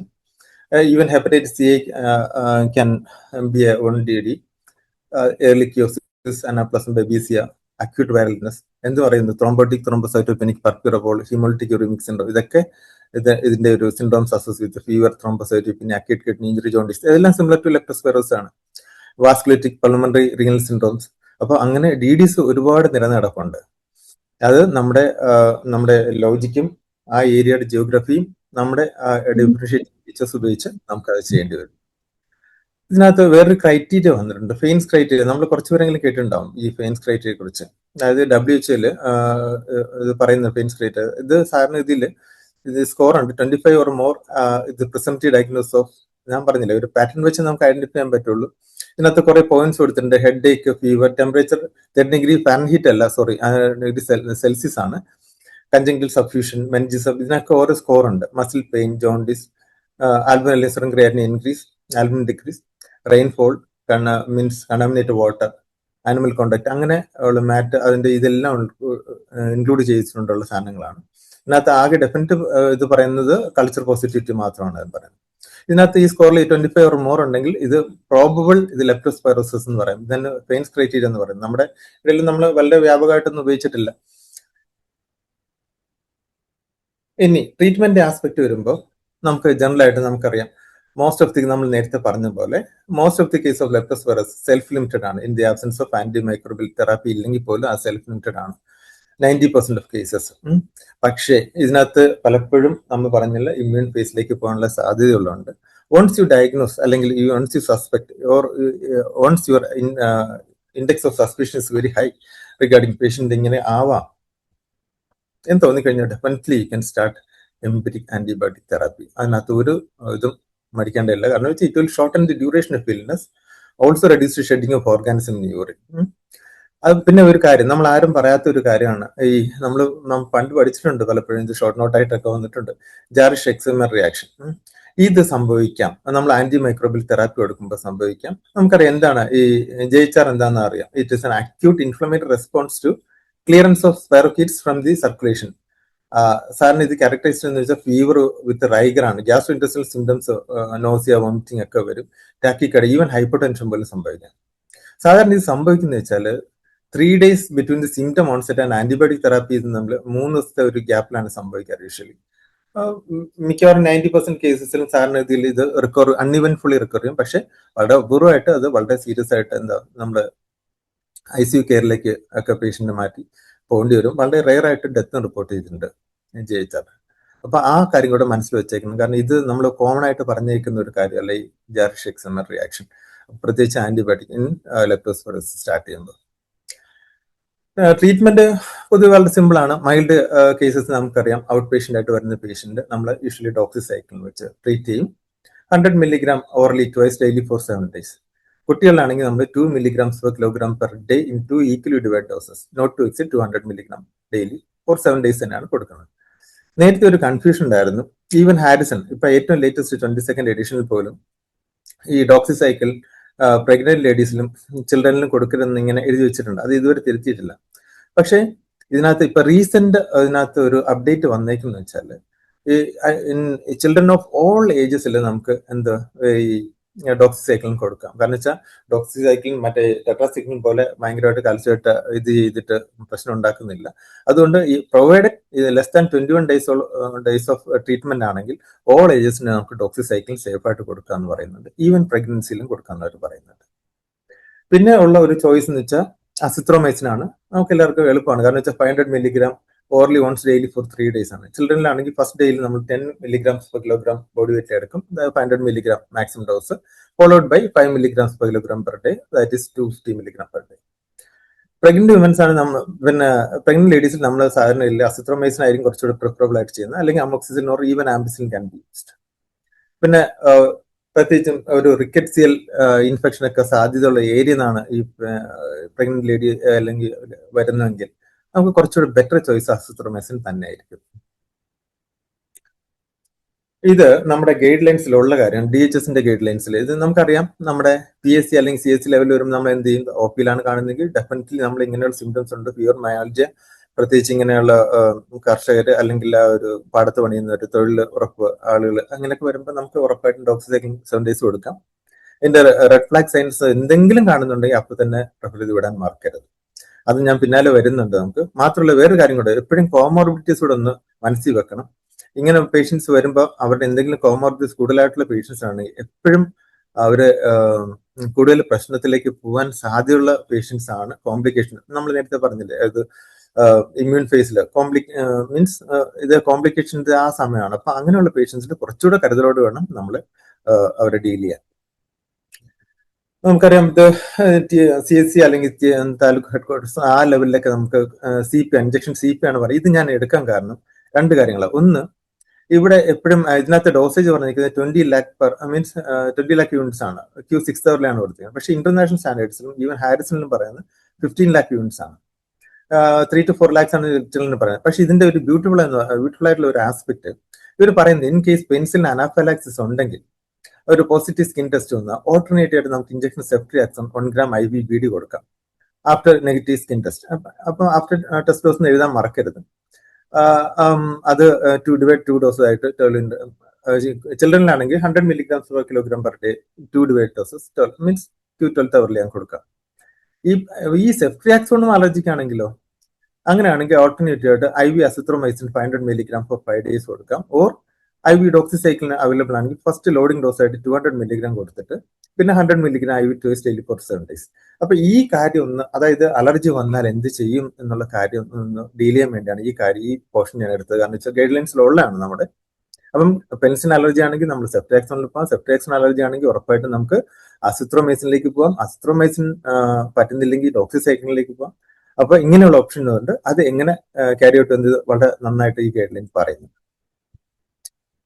ഇത് ഞാൻ ഇപ്പൊ പറഞ്ഞ ഗൈഡ് ലൈൻ തന്നെയാണ്. ഇത് സ്റ്റാൻഡേർഡൈസ്ഡ് എന്താണ് സാറിന്, ഇത് ഹാരിസണിലുള്ള സംഭവങ്ങളാണ്. യൂഷ്വലി 15 lakh യൂണിറ്റ്സ് ആണ് നമ്മൾ Q6 hourൽ പറയുന്നത്. പക്ഷെ നമ്മുടെ ഗൈഡ് ലൈൻ 20 വരെ ഉപയോഗിക്കാന്ന് പറയുന്നുണ്ട്. അപ്പൊ ധൈര്യമായിട്ട് 20 വേണമെങ്കിൽ കൊടുക്കാം നമുക്ക്. ഡോക്സിസൈക്ലിനാണെങ്കിൽ 100 mg IV twice daily. സെഫ്ട്രിയാക്സൺ ആണെങ്കിൽ 1 to 2 gram IV daily. സെഫോടാക്സിൻ കൊടുക്കാം. Q6 hourലാണ് കൊടുക്കേണ്ടത് 1 gram. അതുപോലെ തന്നെ ചിൽഡ്രന്റെ ഡോസും പറയുന്നുണ്ട് ഇതിനകത്ത് കൃത്യമായിട്ട്. അപ്പം ഡീറ്റെയിൽസ് ഉണ്ട്. ഇത് ഞങ്ങൾ ഷെയർ ചെയ്യാം യൂട്യൂബ് വഴി. ടെട്രാസൈക്ലിൻ ചിൽഡ്രനിൽ ഇത് മാക്സിമം അവോയ്ഡ് ചെയ്യാനാണ് പറയുന്നത്. പക്ഷേ doxycycline binds less ready to calcium than other tetracyclines may be used for less than 21 days in children of all ages എന്ന് എടുത്ത് പറയുന്നുണ്ട്. ഇതാണ് ഞാൻ പറഞ്ഞത്. ഈവൻ ഹാരിസണിൽ പോലും ഈ കാര്യം ഒരു വ്യക്തത വരുത്തിയിട്ടില്ല. പ്രഗ്നന്റ് ലേഡീസിലും ചിൽഡ്രനിലും ഒഴിവാക്കണം എന്നാണ് പറയുന്നത്. പക്ഷേ ഇങ്ങനൊരു സംഭവം കൂടെ, ഒരു അപ്ഡേറ്റ് കൂടെ വന്നിട്ടുണ്ട്. നമുക്ക് പ്രഗ്നന്റ് ലേഡീസിലും നമുക്ക് സെഫോടാക്സിൻ ഉപയോഗിക്കാം, അസിത്രോമൈസിൻ, ഡോക്സിസൈക്ലിനൊക്കെ ഉപയോഗിക്കാം. Even doxycycline appear safer in pregnancy than other tetracyclines എടുത്ത് പറയുന്നുണ്ട്. It should be considered if the diagnosis of leptospirosis is not certain and murine typhus is possible alternative diagnosis. അത് ഞാൻ പറഞ്ഞില്ല, ആ ജിയോഗ്രഫി റിക്കറ്റ്സിയൽ ഡിസീസിന്റെ geographical area എന്ന് വരുന്ന ആൾക്കാരാണെങ്കിൽ നമുക്ക് കുറച്ചുകൂടെ നല്ലത് ഒരു ചോയ്സ് ഉണ്ട് നമുക്ക്. അതായത് ഈവൻ നമുക്ക് ഡോക്സിസൈക്ലിൻ കൊടുക്കാം എന്നുള്ളത്. അപ്പം പണ്ട് നമുക്ക് ഭയങ്കര ടെൻഷനായിരുന്നു പ്രഗ്നൻസി ഉള്ള ആൾക്കാർക്ക് ഡോക്സിസൈക്ലിൻ കൊടുക്കാൻ പറ്റും. പക്ഷെ ഇപ്പൊ അങ്ങനെ ഒരു ക്ലിയർ കട്ട് എവിഡൻസ് വന്ന സ്ഥിതിക്ക് നമുക്ക് അത് കൊടുക്കാൻ പറ്റും. മാത്രമല്ല പെൻസിലിനും കെഫലോസ്പോറിൻസും റിക്കറ്റ്സിക്കെതിരെ അത്ര ആക്ടിവിറ്റി ഇല്ല. So should be avoided in circumstances which leptospirosis cannot be definitely distinguished from rickettsial infection. അതുകൊണ്ടാണ് കുറച്ചുകൂടി നല്ലത് intravenous doxycycline is appropriate therapy അങ്ങനെയുള്ള കേസസ്. ഇനി ചിലർ ചോദിക്കും റോൾ ഓഫ് കോർട്ടിക്കോസ്റ്റീറോയിഡ്സും പ്ലാസ്മഫെറസിസും. കോർട്ടിക്കോസ്റ്റീറോയിഡ്സ് കൊടുക്കാമോ ഇല്ല?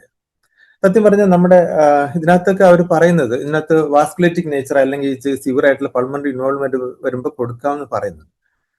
അത് പക്ഷെ നമ്മുടെ ഈ DHSന്റെ ഗൈഡ് ലൈനിൽ അവർ കൃത്യമായിട്ട് പറയുന്നത് severe leptospirosis multi organ involvement ഉണ്ടെന്ന് തോന്നുകയാണെങ്കിൽ pulse dose of methyl prednisolone 1 gram IV start കൊടുക്കാന്ന് പറയുന്നത്. ഇതിന്റെ ഈ കോണ്ടാക്സിൽ ഒരു കാര്യം കൂടെ എനിക്ക് പറയാനുണ്ട്. ഞാൻ MD ചെയ്യുന്ന കാലത്ത് കോട്ടയം മെഡിക്കൽ കോളേജിൽ എന്റെ PGയുടെ ഒരു തീസിസ് എന്ന് പറയുന്നത്, അതായത് ലെപ്റ്റോസ്പൈറോസിസ് വരുന്ന പേഷ്യൻസിൽ പിന്നെ 1 gram മീഥൈൽ പെഡ്നിസോളിൻ ഇൻറ്റു 3 days ഒരു പൾസ് ഡോസ് ആയിട്ട് 3 ദിവസം കൊടുക്കും. അതും പ്ലാസിബോയിട്ട് കമ്പയർ ചെയ്ത അതൊരു ഞാൻ നേരിട്ട് ഒരു പിന്നെ ഇൻവോൾവ് ചെയ്ത ഒരു ഇൻട്രസ്റ്റ് ആയിട്ടുള്ള ഒരു സബ്ജക്റ്റ് കൂടെയാണ് അത്. അതിനകത്ത് സർപ്രൈസിംഗ്ലി ഇങ്ങനെ ഈ ലെപ്റ്റോസ്പൈറോസിസ് വന്നിട്ട് നമ്മൾ ഈ പൾസ് ഡോസ് ഓഫ് മീഥൈൽ പെഡ്നിസോളിൻ കൊടുത്ത patients rather far better and they required better than the placebo ഇത് കൊടുക്കാത്ത പ്ലാസിബോ ഉണ്ടായിരുന്ന പേഷ്യൻസ്. ഇത് എനിക്ക് ഡെഫിനറ്റ് ആയിട്ട് അറിയാവുന്ന കാര്യമാണ്. പക്ഷെ നമുക്ക് ഇവിടെയും നമുക്ക് ഇതൊക്കെ ഉപയോഗിക്കുന്നതിൽ കുഴപ്പമില്ല. കാരണം DHS ഗൈഡ് ലൈൻസിൽ വരെ നമുക്ക് ഈ കാര്യങ്ങൾ ഉപയോഗിക്കാനുള്ള ഒരു അനുമതി ഉണ്ട്.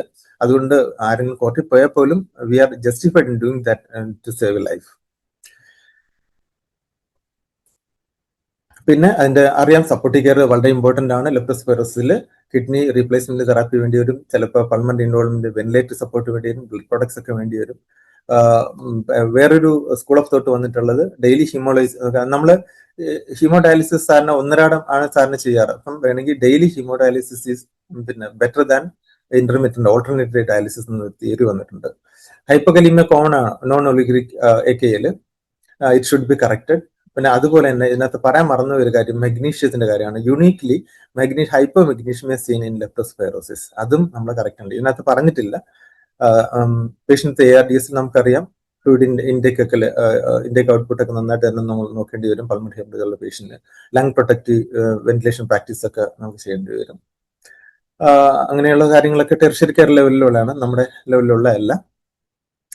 ഇനി പ്രിവെൻഷന്റെ ആസ്പെക്ട് വരുമ്പോൾ പല വാക്സിൻസും അവർ ഡെവലപ്പ് ചെയ്തായിട്ട് പറയുന്നുണ്ട്. പക്ഷെ ഈ സീറോ വാസ് ഇഷ്ടം പോലെ ഉള്ളതുകൊണ്ടും അതിന്റെ ഡിഫറെന്റ് ഓരോ റീജിയനിലും അത് സ്പെസിഫിറ്റി വേരി ചെയ്യുന്നുണ്ടും നമുക്ക് ഇത് കോമൺ ആയിട്ട് ഉപയോഗിക്കാൻ പറ്റുന്ന ഒരു സംഭവമായിട്ട് ഇതുവരെ ഡെവലപ്പ് ചെയ്ത് വന്നിട്ടില്ല.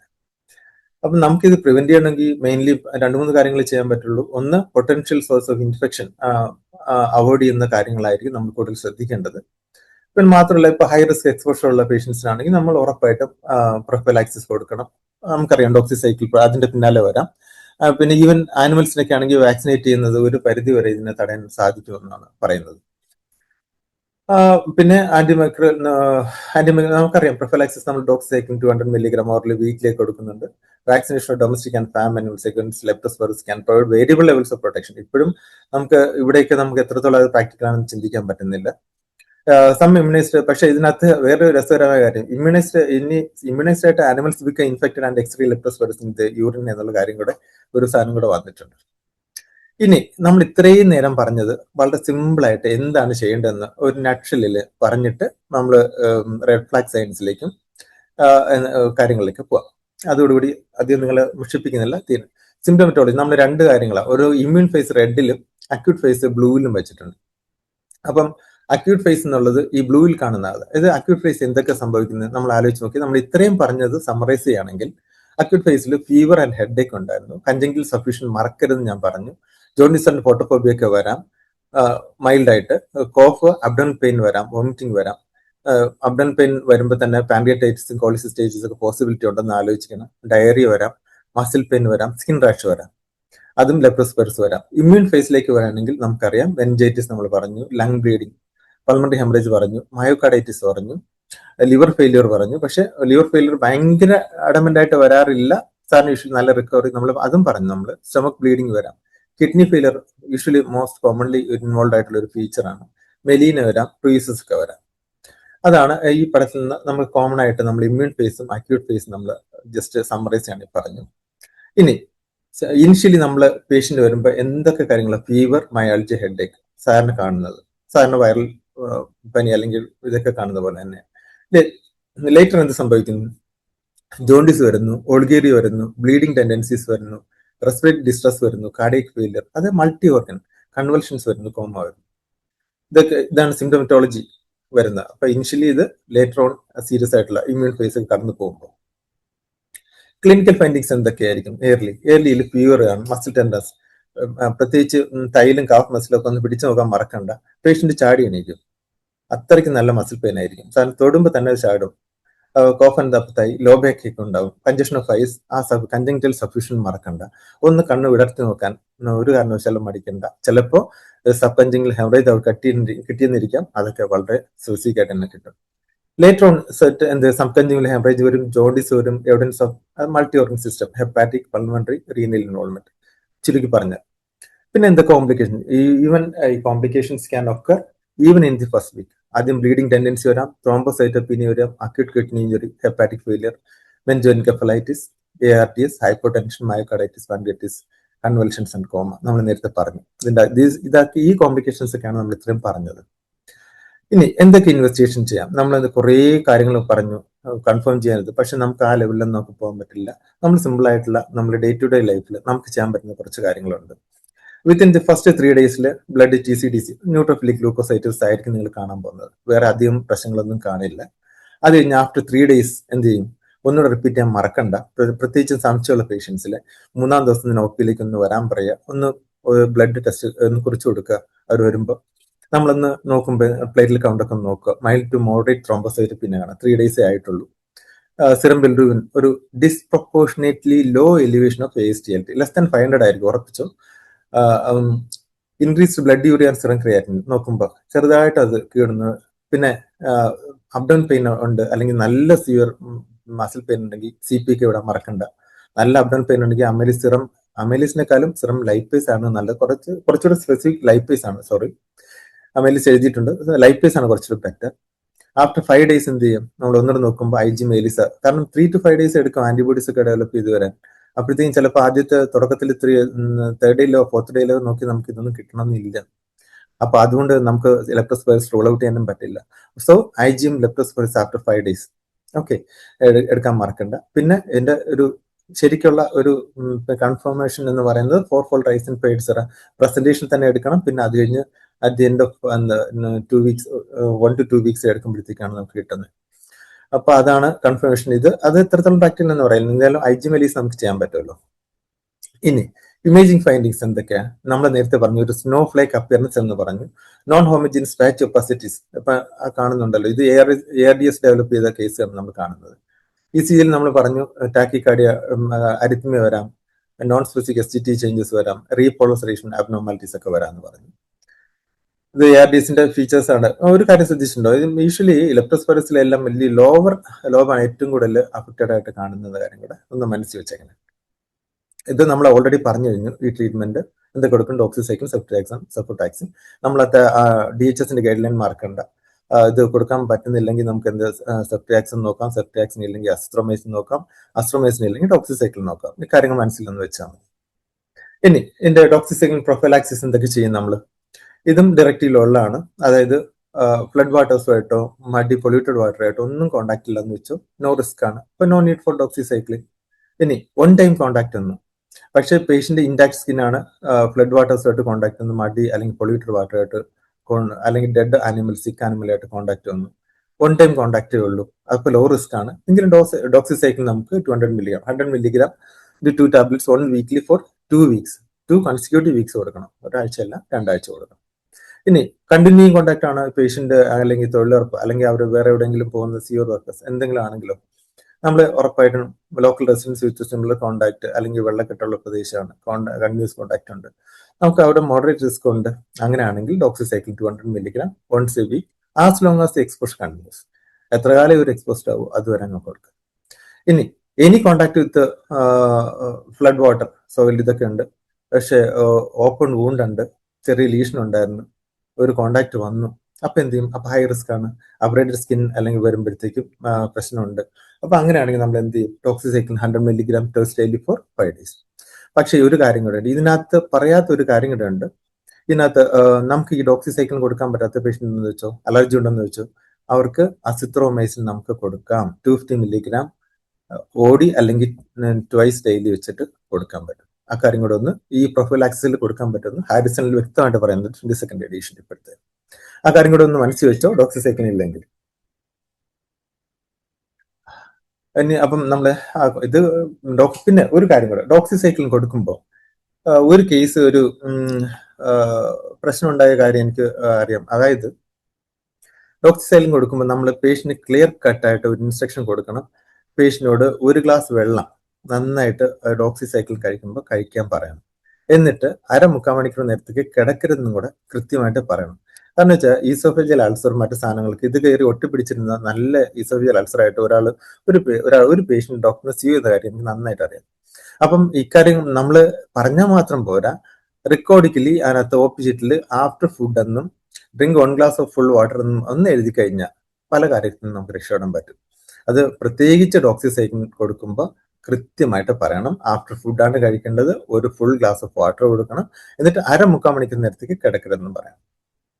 കാരണം വെച്ചാൽ അത് കൃത്യമായിട്ട് അവിടേക്ക് എത്തുന്നുണ്ടെന്നും ഇടയ്ക്ക് ഇങ്ങനെ ഒട്ടിപ്പിടിക്കുന്നതിൽ ഉറപ്പുവരുത്താൻ വേണ്ടിയാണ്. അതും കൂടെ ഒരു പ്രാക്ടിക്കൽ പേളായിട്ട് അങ്ങ് എടുത്താൽ മതി. ഇനി ചില കാര്യങ്ങൾ നമ്മൾ വിട്ടുവീഴ്ച പാടില്ല. താലൂക്ക് ചിലപ്പോൾ CSC ആയിരിക്കും, ചിലപ്പോൾ THQH ആയിരിക്കും. അവിടെയൊക്കെ വരുമ്പോൾ പേഷ്യന്റ് ഫീവർ, മയാലജി ഇതൊക്കെ വരുന്നുണ്ട്. പ്രത്യേകിച്ച് മഴക്കാലമാണ്. അപ്പോൾ വരുമ്പോൾ ആ പേഷ്യന്റിന് ഇങ്ങനെയൊക്കെ ഫീവർ, മയാലജി ഒക്കെ വരുന്ന പേഷ്യന്റ് ടാക്കിപ്നിയ, റെസ്പിറേറ്ററി റേറ്റ് കൂടുതലാണ്, 24/min കൂടുതലുണ്ട്. അല്ലെങ്കിൽ ടാക്കിക്കാർഡിയ ഡിസ്പ്രൊപ്പോർഷനേറ്റ് ഫീവർ. സാധാരണ ഫീവർ 1 degree Celsius റേസ് 10 താഴെ നിൽക്കുള്ളൂ. അതിന് കൂടുതലായിട്ട് ഭയങ്കര ടാക്കിക്കാർഡിയ കാണുന്നുണ്ട്. ഹൈപ്പർ ടെൻഷൻ, BP എടുക്കുമ്പോൾ less than 100 millimeters of mercury ഉള്ളൂ.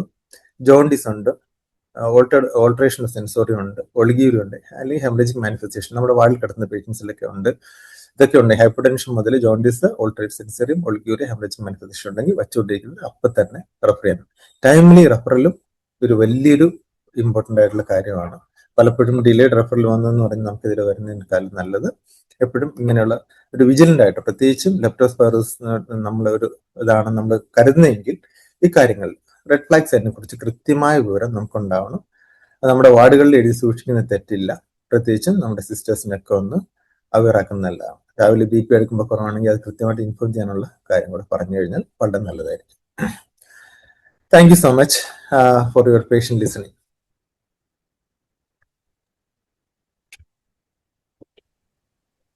Thank you sir. പാർട്ടിസിപ്പൻസിന് ക്വസ്റ്റ്യൻസ് ഡയറക്റ്റ് ആസ്ക് ചെയ്യാം, അല്ലെങ്കിൽ ചാറ്റ് ബോക്സിൽ ടൈപ്പ് ചെയ്യാം. കൂടാതെ നമ്മുടെ ഡോക്ടർ സന്ദീപ് ഉണ്ട്, physician, Kozhikode general secretary. Doctor സന്ദീപിന് എന്തെങ്കിലും കോൺട്രിബ്യൂട്ട് ചെയ്യാനുണ്ടെങ്കിൽ തീർച്ചയായിട്ടും കോൺട്രിബ്യൂട്ട് ചെയ്യാം. Hello, thank you sir. Doctor sir കേൾക്കാം സാർ. തീർച്ചയായിട്ടും സംസാരിച്ചോളൂ. സാർ കേൾക്കുന്നുണ്ട് സാർ. നമുക്ക് ലെപ്റ്റോസ്പൈറോസിലെ എൻ്റെ സാറ് വളരെ നല്ല ക്ലാസ് ആയിരുന്നു. സാറിന്റെ എക്സ്പീരിയൻസ് എന്നുള്ള കുറേ പോയിന്റ്സ് പറഞ്ഞു. അത് വളരെ യൂസ്ഫുൾ ആയി തോന്നി. കോർട്ടിലെ കേസ് വന്നതിനെ കുറിച്ചും സ്യൂ ചെയ്തതിനെ കുറിച്ചൊക്കെ പറഞ്ഞു. സിമ്പിൾ പ്രാക്ടിക്കൽ പോയിന്റ്സ് ആണ്. പക്ഷെ നമ്മൾ പലപ്പോഴും തിരക്ക് കാരണമോ അല്ലെങ്കിൽ നമ്മൾ ചിലപ്പോൾ അത്ര പ്രാധാന്യത്തോട് കൊടുക്കാത്തത് കൊണ്ടോ ചിലപ്പം വിട്ടുപോകുന്ന കാര്യങ്ങളാണ്. ഈ ഡോക്സിസൈക്കിളിനൊക്കെ കൊടുക്കുമ്പോൾ നമ്മൾ ആഫ്റ്റർ ഫുഡ് എന്നുള്ളതും അതുപോലെ വെള്ളം നന്നായി കുടിക്കണം എന്നൊക്കെ ഉള്ളത് നമ്മൾ പ്രത്യേകം ഡോക്യുമെന്റ് ചെയ്യാമെന്നൊക്കെ പറഞ്ഞത് വളരെ നല്ല കാര്യമായിട്ട് തോന്നി. എൻ്റെ 2 എക്സ്പീരിയൻസ് ജസ്റ്റ് ഞാൻ ഷെയർ ചെയ്യാണ്. ഒന്ന്, ഞാൻ കോഴിക്കോട് മെഡിക്കൽ കോളേജിൽ ഞാൻ PG ചെയ്യുന്ന സമയത്ത്, മെഡിസിൻ PG സമയത്ത് ന്യൂറോളജി പോസ്റ്റിംഗ് എനിക്കുണ്ടായിരുന്നു. ന്യൂറോളജി പോസ്റ്റിംഗിൽ ഞങ്ങളന്ന് മെഡിസിൻ PGs, PMRലെ PGs, അതുപോലെ ന്യൂറോളജി SRമാർ ഞങ്ങളെല്ലാവരും ഉണ്ടാവും. രാവിലെ റൗണ്ട്സിന് വരുമ്പോൾ പേഷ്യന്റിനെ കാണും. അപ്പം അന്ന് കണ്ടൊരു പേഷ്യന്റിന്റെ ഫസ്റ്റ് പ്രസന്റേഷൻ ഇങ്ങനെയായിരുന്നു പറഞ്ഞത്. നമ്മൾ കാണുന്ന PG അതിൽ പ്രസന്റ് ചെയ്യുന്നത് patient weakness of both lower limbs. അപ്പൊ എന്തുകൊണ്ട് ന്യൂറോളജിയിൽ എത്തിയെന്ന് വെച്ചാൽ വീക്ക്നെസ്, അതാണ് ന്യൂറോളജിയിൽ എത്താനുള്ള കാരണം. And which is ascending. അപ്പം നമ്മൾ ചിന്തിക്കുന്നത് അസെൻഡിങ് വീക്ക്നെസ് എന്ന് പറയുന്നു, കാലിലേക്ക് വരുന്നു, മേലേക്ക് പൊങ്ങി വരുന്നു. അപ്പം നമ്മൾ ചിന്തിക്കുക, ന്യൂറോളജിയിൽ നമ്മൾ ചിന്തിക്കുക ഗില്ലൻ ബാരി സിൻഡ്രോം എന്നാണ്. അപ്പോൾ ഈ പേഷ്യന്റ് പ്രസന്റേഷൻ, പേഷ്യന്റ് നമ്മൾ കാണുമ്പോൾ നമുക്ക് കാണാം പേഷ്യന്റ് 2 കാലും ഭയങ്കര വീക്ക്നെസ്. അപ്പോൾ ഹിസ്റ്ററി ഒന്നുകൂടി ചോദിക്കുമ്പോൾ ബെഡ് സൈഡിൽ നിന്ന് വീണ്ടും സാറ് കൂടെ ഉണ്ടായിരുന്നു. നമുക്ക് ന്യൂറോളജി ഞങ്ങളുടെ ജെയിംസ് സാറാണ് പ്രൊഫസർ. അപ്പോൾ സാറ് കൂടെ ഉണ്ടായിട്ട് സാറ് ചോദിച്ചു എന്താണ് ബുദ്ധിമുട്ട്. അപ്പോൾ കാലിന് നടക്കാൻ പറ്റുന്നില്ല. അപ്പോൾ അടുത്ത ക്വസ്റ്റ്യൻ, എന്തുകൊണ്ട് നടക്കാൻ പറ്റുന്നില്ല? കാലിന് വേദനയാണ്. അപ്പോൾ ആ ഹിസ്റ്ററി ആക്ച്വലി അഡ്മിറ്റ് ആയ സമയത്ത്, അത് അല്ലെങ്കിൽ അഡ്മിറ്റ് ആക്കിയ സമയത്ത് ആരാണോ കണ്ടത് അയാൾ അത് ആക്ച്വലി മിസ് ചെയ്തു. ഓൺലി തിങ് ഇസ് ആ പേഷ്യന്റ് ന്യൂറോളജിയിലേക്ക് റെഫർ ചെയ്യപ്പെട്ടത് കൊണ്ട് മാത്രം, അതായത് വീക്ക്നെസ് എന്ന് പെരിഫറൽ റെഫർ ചെയ്തു. അപ്പോൾ വീക്ക്നെസ് കണ്ടു, അസെൻഡിങ് വീക്ക്നെസ് ആണെന്ന് കണ്ടതിന്റെ പേരിൽ മാത്രം പേഷ്യന്റ് ന്യൂറോളജിയിലേക്ക് എത്തി. പക്ഷെ ആക്ച്വലി ഹിസ്റ്ററിയിൽ അയാൾക്ക് നടക്കാൻ പറ്റാത്തതിന്റെ കാരണം, വീക്ക്നെസിന്റെ കാരണം, വീക്ക്നെസിന്റെ കാരണം എന്ന് വെച്ചാൽ അയാൾക്ക് ഭയങ്കര പെയിൻ ആയിരുന്നു അതിന്റെ കാരണം. അപ്പൊ നമ്മൾ നോക്കിക്കഴിഞ്ഞപ്പോൾ പേഷ്യന്റിനെ ഒന്ന് എക്സാമിൻ ചെയ്യുമ്പോൾ ക്ലിയർ ആയിട്ട് നോക്കുമ്പോൾ തന്നെ മനസ്സിലാവും. നമ്മൾ general examination, head to foot examination നോക്കുമ്പോൾ പേഷ്യന്റ് ഹാഡ് ഇക്ട്രസ് 1. രണ്ടാമത്തെ കാര്യം നല്ല ഹാഫ് മസിൽ ടെൻഡർനെസ് 2. അപ്പോൾ ഗില്ലൻ ബാരി സിൻഡ്രോം എന്ന രീതിയിൽ പ്രസന്റ് ചെയ്ത ന്യൂറോളജിയിലെ ഒരു case, actually it was A case of leptospirosis. Weakness is because of the pain in the calf muscle. 2 കാലിലും ശക്തമായിട്ടുള്ള വേദനയാണ് ഉണ്ടായത്. ഹിസ്റ്ററി ഓഫ് ഫീവർ പേഷ്യന്റ് ഉണ്ടായിരുന്നു. പേഷ്യന്റിന്റെ ഇതായിരുന്നു പേഷ്യന്റിന്റെ പ്രസന്റേഷൻ ഉണ്ടായിരുന്നത്. അപ്പൊ തന്നെ നമ്മൾ പേഷ്യന്റിനെ ഇക്ട്രസ് കണ്ടു. പേഷ്യന്റ് ഉടനെ തന്നെ നമ്മൾക്ക് ന്യൂറോളജിയിൽ നിന്ന് പേഷ്യന്റിനെ മാറ്റി. ബാക്കി ഇൻവെസ്റ്റിഗേഷൻ ഫൈൻഡിങ് എല്ലാം സജസ്റ്റീവ് ഓഫ് ലെപ്റ്റോ ആയിരുന്നു. ഉടനെ തന്നെ അവിടെ നിന്ന് ഫസ്റ്റ് ഡോസ് നമ്മൾ കൊടുത്തു, സെഫ്ട്രിയാക്സോൺ ഒന്ന് കൊടുത്തു. എന്നിട്ട് മെഡിസിൻ സൈഡിലേക്ക് മാറ്റി. ഇത് ഒരു എക്സ്പീരിയൻസ് പറയാം. രണ്ടാമത്തെ എക്സ്പീരിയൻസ്, PG എല്ലാം കഴിഞ്ഞതിന് ശേഷം ഞാൻ വേറെ ജനറൽ ഹോസ്പിറ്റലിൽ വർക്ക് ചെയ്യുന്ന സമയത്ത് ഒരു 22 years old young person who got admitted in medicine ward. ഞാൻ രാവിലെ വരുമ്പോൾ കാണുന്ന വെച്ചാൽ patient was admitted last day and patient was getting CP 20 lakhs international units കിട്ടിക്കൊണ്ടിരിക്കുകയാണ്. അപ്പൊ നമ്മൾ പ്രൊവിഷണൽ ഡയഗ്നോസിസ് വെച്ചിരുന്നത് ലെപ്റ്റോസ്പൈറോസ് എന്നാണ് വെച്ചിരുന്നത്. അപ്പൊ എന്താ കാരണം എന്ന് വെച്ചാൽ ഈ പേഷ്യന്റിന് ലോവർ ലിംബിൽ നടക്കാൻ പറ്റുന്നില്ല, പേഷ്യന്റ് തീരെ നടക്കാൻ പറ്റുന്നില്ല. അപ്പൊ അത് പെയിൻ എന്നുള്ളത് വന്നു. ഒരു ഹിസ്റ്ററി ഓഫ് ഫീവർ എന്നുള്ളത് നോട്ട് ചെയ്തിട്ടുണ്ട്. Patient admitted. അപ്പോൾ നോക്കുമ്പോൾ കാഫ് മസിൽ ടെൻഡർനെസ് നോട്ട് ചെയ്തിട്ടുണ്ട്, പേഷ്യന്റ് ഹിസ്റ്ററി ഓഫ് ഫീവർ നമ്മൾ കണ്ടു, അതുകൊണ്ട് പേഷ്യന്റ് അഡ്മിറ്റ് ആക്കി. അപ്പൊ എന്തായാലും തുടങ്ങിയത് CP തുടങ്ങി, IV ഫ്ലൂയിഡ്, പാൻഡോപ്പ് ഇതൊക്കെ തുടങ്ങി. അപ്പൊ ഞാൻ പേഷ്യന്റ് നമ്മൾ കാണുന്ന സമയത്ത് patient was lying on the bed. അപ്പോൾ ഒരു ടയർഡ് ലുക്കിംഗ് ആയിട്ടാണ് കാണുന്നത്. അപ്പൊ ഞാൻ ഹിസ്റ്ററി ചോദിക്കുമ്പോൾ ആദ്യം ചോദിച്ചു പനിയുടെ എന്തെങ്കിലും ഉണ്ടോ? അപ്പൊ നോ ഹിസ്റ്ററി ഓഫ് ഫീവർ. അപ്പൊ ഫീവർ എന്നൊരു ഹിസ്റ്ററി ഇല്ല. അപ്പൊ എന്താ ബുദ്ധിമുട്ട്? നടക്കാനുള്ള ബുദ്ധിമുട്ടാണ്. അപ്പൊ എന്തുകൊണ്ടാണ് നടക്കാൻ ബുദ്ധിമുട്ട് വരുന്നത്? നടക്കാൻ പറ്റുന്നില്ല എന്നുവെച്ചാൽ കാലിന്റെ വേദനയാണ്, കാലിന്റെ വേദനയല്ല. അപ്പോൾ പേഷ്യന്റിനെ ഞാൻ അവിടെ നിന്ന് എഴുന്നേക്കാൻ വേണ്ടി നോക്കുന്ന സമയത്താണ് മനസ്സിലാവുന്നത് പേഷ്യന്റ് കാൽ അനക്കാൻ ഭയങ്കര ബുദ്ധിമുട്ട്, കാഫ് മസിൽ ടെൻഡർനെസ് ഒന്നും കാണുന്നില്ല. പേഷ്യന്റിനോട് എഴുന്നേക്കാൻ വേണ്ടി പറയുന്ന സമയത്ത് പേഷ്യന്റിന് എഴുന്നേക്കാൻ പറ്റുന്നില്ല. പേഷ്യന്റ് ബെഡിൽ അങ്ങോട്ടും ഇങ്ങോട്ട് റോൾ ചെയ്യാൻ വേണ്ടി നോക്കുമ്പോൾ റോളിംഗ് പറ്റുന്നില്ല.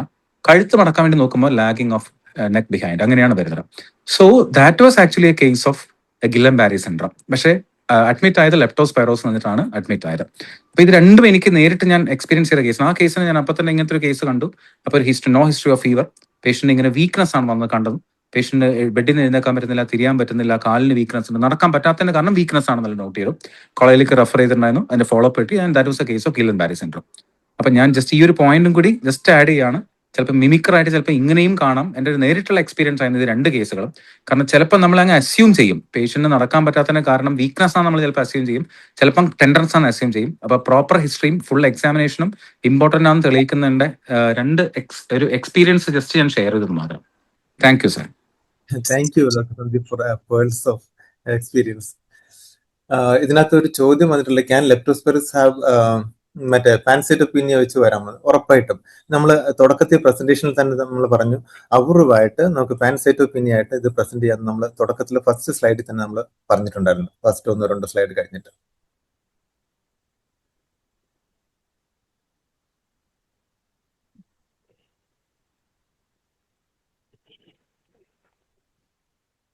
പാർട്ടിസിപ്പൻസിനെ അൺമ്യൂട്ട് ചെയ്ത് ക്വസ്റ്റ്യൻസ് ചോദിക്കാം. സാർ ഞാനും കുറച്ച് കാര്യം പറഞ്ഞോട്ടെ എന്നാ. തീർച്ചയായിട്ടും. മിൽക്ക് ആൻഡ് മിൽക്ക് പ്രോഡക്ട്സ് ഈ ഡോക്സി ഇൻടേക്ക് ചെയ്യുമ്പോൾ, കാരണം കുറെ പേര് പാല് എടുത്തിട്ടാണ് ഡോക്സി കഴിക്കുന്നത് എന്നാണ് ഞാൻ മനസ്സിലാക്കിയത് പേഷ്യൻസ്. അല്ല, അത് പറഞ്ഞ അതായത് ഞാൻ മെഡിക്കലിലായിരുന്നപ്പോ ഇങ്ങനെ ജയർ സാറിന്റെ അടുത്ത് പറഞ്ഞപ്പോ സാറ് പറഞ്ഞ ഒരു ഉത്തരവുണ്ട് ഇതിനകത്ത്. കാരണം സാറിന് ഇത് മിൽക്ക് കഴിക്കുമ്പോൾ ചിലപ്പോൾ ഇതിന്റെ ഒരു ഇഫക്റ്റ് കുറയാമെന്ന് പറയുന്നുണ്ട്. അപ്പം സാറ് അതുകൊണ്ട് അത് മിൽക്കുമായിട്ട് കഴിക്കുന്നേക്കാളും നല്ലത് സാധാരണ കോമൺ വാട്ടറുമായിട്ട് കഴിക്കുന്നതായിരിക്കും എന്ന് കൃത്യമായിട്ട് പറഞ്ഞൊരു ഓർമ്മ എന്റെ മനസ്സിലുണ്ട്.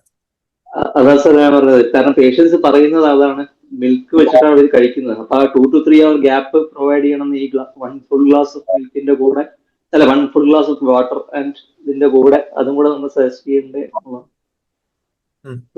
Milk and milk products. അല്ല, നമ്മൾ പറയോ പേഷ്യന്റിനോട് സാറിന് ഇതിൽ നമ്മൾ ഒരു ഫുൾ ഗ്ലാസ് വാട്ടർ ആയിട്ട് തന്നെ കഴിക്കുക എന്നുള്ള അത് നേരത്തെ പറഞ്ഞ പോലെ ഒരു 1.5 to 2 hours ഗ്യാപ്പും കൊടുത്തു കഴിഞ്ഞാൽ കുഴപ്പമൊന്നുമില്ല. നമുക്ക് എന്തെങ്കിലും പ്രശ്നം ഉണ്ടെങ്കിൽ അതിനകത്ത് ഇഫക്റ്റ് കുറയുന്ന പ്രശ്നമൊന്നും ഉണ്ടാവുന്നില്ല. പക്ഷെ ജയർ സാർ ഇങ്ങനെ പറഞ്ഞായിട്ട് ഒരു നല്ല ഓർമ്മയുണ്ട് ഇങ്ങനെ മിൽക്കിന്റെ ഒരു കാര്യം. അത് ചിലപ്പോൾ അബ്സർപ്ഷൻ കുറച്ചേക്കാവുന്നുള്ള കാര്യം. പാർട്ടിസിപ്പൻസിന് ചാറ്റ് ബോക്സിൽ ടൈപ്പ് ചെയ്യാം, ഇല്ല അൺമ്യൂട്ട് ചെയ്യാം. ഞാൻ വിൻസെന്റ് സാറിന്റെ ക്ലാസ് വളരെ അടിപൊളിയായിരുന്നു സാർ. ഞാനൊരു 2-3 കാര്യം കൂടെ ഒന്ന് ആഡ് ചെയ്തോട്ടെ സാർ. അല്ല, നമ്മള് ഏറ്റവും വിജിലന്റ് ആയിട്ടിരിക്കേണ്ടത് നമ്മൾ ഈ സമ്മറിൽ തന്നെ, സമ്മർ റെയിൻ പെയ്ത് കഴിയുമ്പോൾ തന്നെ നമ്മളൊരു ലെപ്റ്റോ ഇൻക്രീസ് ചെയ്യാമെന്നുള്ളൊരു സസ്പീഷനിൽ തന്നെ ഇരിക്കണം. പിന്നീട് വരുന്ന കേസുകളിൽ നമുക്കൊരു ഫീവർ വിത്തൗട്ട് റെസ്പിറേറ്ററി സിംറ്റംസ് ആണ് സാധാരണ നമ്മൾ ലെപ്റ്റോ അല്ല, ഒരു ഇവാലുവേറ്റ് ചെയ്യേണ്ട ഫീവർ എന്ന് പറയുന്നത് ഫീവർ വിത്തൗട്ട് റെസ്പിറേറ്ററി സിംറ്റംസ് ആണ്. ഡോക്ടർ സന്ദീപ് പറഞ്ഞ പോലെ, സാറും പറഞ്ഞ പോലെ ഒരു ഗ്രേറ്റ് മിമിക്കറാണ്. ഈ ലെപ്റ്റോ എവിടെ വേണേലും ചെല്ലും. അപ്പം ഈ നമ്മുടെ അബ്ഡോമിനൽ മസിൽസിന്റെ പെയിൻ ഉണ്ടെങ്കിൽ മിക്കവാറും സർജറി OPD-യിലാണ് ചെല്ലുന്നത്, അബ്ഡോമിനൽ പെയിൻ എന്നും പറഞ്ഞിട്ട്. അപ്പം പിന്നെ പെയിൻ ഉള്ളതുകൊണ്ട് എവിടെ വേണേലും ഏത് ഡിപ്പാർട്ട്മെന്റ് വേണേലും ചെല്ലാം. പക്ഷെ ഫീവർ ചിലപ്പോൾ എല്ലാവരും എപ്പോഴും പറയണമെന്നില്ല. അപ്പൊ അത് കാഷ്വാലിറ്റിയിൽ വരുമ്പോഴും നിങ്ങൾ അബ്ഡോമിനൽ പെയിൻ ഒക്കെ ആയിട്ടായിരിക്കും ചിലപ്പം വരുന്നത്. അപ്പൊ അത് തീർച്ചയായിട്ടും ഒന്ന് ശ്രദ്ധിക്കണം. പിന്നെ മറ്റേ ഈ നമ്മൾ പെയിൻ കാണുമ്പോൾ നമ്മൾ എപ്പോഴും ടെംപ്റ്റ് ചെയ്യാനൊരു സാധ്യതയുണ്ട് NSAID പ്രിസ്ക്രൈബ് ചെയ്യാനായിട്ട്. അത് അസിക്ലോഫെനാക്കോ മറ്റേ മെഫ്റ്റാലോ ഒക്കെ ഒന്ന് മെഫ്നാബിക് ആസിഡ് ഒക്കെ പ്രിസ്ക്രൈബ് ചെയ്യാനായിട്ട് സാധ്യതയുണ്ട്. അപ്പൊ അത് കഴിയുന്നതും ഒഴിവാക്കുക. പിന്നെ സാറ് ഡോക്സൈക്കിളിനെ കുറിച്ച് പറഞ്ഞത് വളരെ ഇമ്പോർട്ടൻ്റ് ആണ്. കാരണം നമ്മള് മറ്റേ തൊഴിലുറപ്പുകാർക്കെല്ലാം പ്രൊഫൈലാക്സ് കൊടുക്കുന്നതാണ്. അവർ കഴിച്ചിട്ട് ഈ പറഞ്ഞ പോലെ ഈസോഫാജൈറ്റിസും ഗ്യാസ്ട്രൈറ്റിസും എല്ലാം അടിച്ചിട്ട് വരും. അതുകൊണ്ട് വിത്ത് പ്ലെന്റി ഓഫ് വാട്ടറും ഉടൻ കിടക്കരുതെന്നുള്ളതെല്ലാം സാറ് പറഞ്ഞ വളരെ റിലവൻ്റ് ആണ്. ഇനി ഇത്രയും കാര്യങ്ങളാണ് എനിക്കൊന്ന് ജസ്റ്റ് ആഡ് ചെയ്യാനായിട്ടുള്ളത്. പിന്നെ ഏറ്റവും പ്രധാനം എയർലി ട്രീറ്റ്മെന്റ് നിങ്ങൾക്ക് സ്റ്റാർട്ട് ചെയ്യാവുന്നതാണ്. തീർച്ചയായിട്ടും സ്റ്റാർട്ട് ചെയ്തിട്ട് പേഷ്യൻസിനെ വിടാവുള്ളൂ. ഫസ്റ്റ് ഡോസ് ആന്റിബയോട്ടിക് കൊടുക്കാൻ പറ്റുവാണെങ്കിൽ തീർച്ചയായിട്ടും കൊടുക്കണം, ടെർഷറി കെയർ സെന്ററിലോട്ട് വിടുകയാണെങ്കിലും. പിന്നെ മറ്റ് DDs സാറ് പറഞ്ഞതും കൂടെ എപ്പോഴും ഒന്ന് കൺസിഡർ ചെയ്തോണം. നമ്മൾ കഴിയുന്നതും മിസ്സാകാതെ ഇരിക്കണം. സാറേ ഞാൻ ബാക്കി ഡൗട്ട്സിലോട്ട് കിടക്കാമല്ലോ സാറേ? ഞാൻ ഡൗട്ട്സ് വായിക്കട്ടെ സാർ എന്നാ. How common is doxycycline resistance? നമുക്ക് കൃത്യമായിട്ട് പറയാൻ പറ്റില്ല നമുക്ക്, പക്ഷെ നമ്മൾ അധികം ഇതൊരു ബ്രോഡ് സ്പെക്ട്രം ആണ് ഡോക്സിസൈക്ലിൻ എന്ന് പറയുന്നത്. അധികം റെസിസ്റ്റൻസ് നമ്മൾ കണ്ടിട്ടില്ല. പക്ഷെ ഇപ്പൊ വൈഡ് യൂസ് ആയതുകൊണ്ട് വേണമെങ്കിൽ വരാമെന്ന് പറയുന്നുണ്ട്. അതിന്റെ കൃത്യമായ കണക്കുകളൊന്നും ലഭ്യമായിട്ട് എനിക്ക് ഓർമ്മ. അല്ല സാറേ, പൊതുവെ ലെപ്റ്റോയില് റെസിസ്റ്റൻസ് അങ്ങനെ ഇല്ല, ലെപ്റ്റോസ്പൈറൊക്കെ റെസിസ്റ്റൻസ് ഇല്ല. ഒരു കാര്യമുള്ളത്, ഈ ലെപ്റ്റോസ്പൈറം എന്ന് വെച്ചാൽ ഭയങ്കര ഫ്രജൈൽ ആയിട്ടുള്ള ഓർഗാനിസം ആണ്. നമ്മൾ വിചാരിക്കുന്ന പോലെ ഫ്രജൈൽ ആയിട്ടുള്ള ഓർഗാനിസം ആണ്, വളരെ ഫ്രജൈൽ ഓർഗാനിസം ആണ്. ഏത് ആന്റിബയോട്ടിക്കിനോടും യൂഷ്വലി അത് റെസ്പോണ്ട് ചെയ്യുന്നതാണ് പറയപ്പെടുന്നത്. സാറേ അടുത്തൊരു question, is there a cross reactivity for dengue and lepto rapid diagnostic test? അങ്ങനെ ഒരു സാധനം കണ്ടിട്ടില്ല. പക്ഷെ നമ്മൾ ഇത് പറയുന്നുണ്ട്, ഇടയ്ക്ക് ഈ ഫോൾസ് പോസിറ്റീവിന്റെ കാര്യം നമ്മൾ പറഞ്ഞല്ലോ, സിഫിലിസ് പോലെ കേസിൽ വരുമ്പോൾ മാത്രമാണ് ഇത് പറയുന്നത്. ഡെങ്കു ഇതുമായിട്ട് ക്രോസ് റിയാക്ടിവിറ്റി പറയുന്നില്ല. പക്ഷേ പലപ്പോഴും ലെപ്റ്റോസ്പൈറസ് എന്ന് നമ്മൾ മാത്രം കരുതുമ്പോൾ co associated with dengue, even typhoid fever ഒക്കെ ഒക്കറിയാന്ന് പറയുന്നത്. ആ കാര്യം കൂടെ ഒന്ന് ഒരു ബ്രോഡ് മൈൻഡിൽ തന്നെ നമ്മൾ കാണേണ്ടി വരും. ഒരു പനോരമിക് വ്യൂവിൽ കാണേണ്ടി വരും, ടെലിസ്കോപ്പിക് വ്യൂ. സാർ അടുത്തൊരു ചോദ്യം, can doxycycline prophylaxis be given in low suspicious cases with normal blood count, no risky exposure but having symptoms of fever, headache, generalised tiredness, dry cough since 1 day? Test done came out to be negative for dengue. Only history of being patient has long-standing leg pain but recently worsened in 2 days. ഒരു കാര്യം നമ്മൾ പറഞ്ഞിട്ടുണ്ട്, നമ്മളിപ്പം no contact, risk ഉള്ള അബ്രേറ്റഡ് skin contact ഇങ്ങനെയൊക്കെ പറഞ്ഞു നമ്മൾ doctor. പക്ഷെ ഈവൻ നമ്മുടെ ഒരു ക്ലിനിക്കൽ നമ്മൾ പറഞ്ഞു, ഇതിനകത്ത് ഇത് ക്ലിനിക്കൽ ജഡ്ജ്മെന്റ് ആണ് ഏറ്റവും ഇമ്പോർട്ടന്റ്. ഒരു ഡോക്ടർ ഇപ്പൊ ചിന്തിക്കുകയാണ്, ഈവൻ ഇഫ് ഒരു ലോ പോസിബിലിറ്റി ആണെങ്കിൽ പോലും ഇങ്ങനൊരു പോസിബിലിറ്റി ഉണ്ടെന്ന് ആലോചിച്ച് കഴിഞ്ഞാൽ you are justified in giving doxycycline. കാരണം അത് ആരും ചോദ്യം ചെയ്യാൻ പോകുന്നില്ല. കാരണം വെച്ചാൽ sometimes it is a great mimicker, sometimes എല്ലാ ലക്ഷണങ്ങളും ഉണ്ടാവണമെന്നില്ല. ഇങ്ങനെയുള്ള സാഹചര്യത്തിൽ നമുക്ക് ധൈര്യമായിട്ട് കൊടുക്കാം. ഒരു വെരി ലോ പോസിബിലിറ്റി ഉണ്ടെങ്കിൽ പോലും ധൈര്യമായിട്ട് കൊടുക്കാൻ പറ്റും. അങ്ങനെ ഒരു കാര്യമാണ് നമ്മൾ ആലോചിക്കുന്നതെങ്കിൽ. പക്ഷേ പിന്നെ ബാക്കിയുള്ള ക്രൈറ്റീരിയ നമുക്കറിയാലോ, ഏതൊക്കെ പോസിബിലിറ്റീസിലാണ് ഡോക്സിസൈക്ലിൻ പ്രൊഫൈലാക്സിസ് നമ്മൾ കൊടുക്കേണ്ടത്. But there is no harm. പ്രത്യേകിച്ച് എംപിരിക്കൽ ട്രീറ്റ്മെന്റിൽ യു ആർ ജസ്റ്റിഫൈഡ്. ഞാൻ തുടക്കത്തിൽ തന്നെ പറഞ്ഞു, അതുകൊണ്ടാണ് യു കൻ ഗിവ്.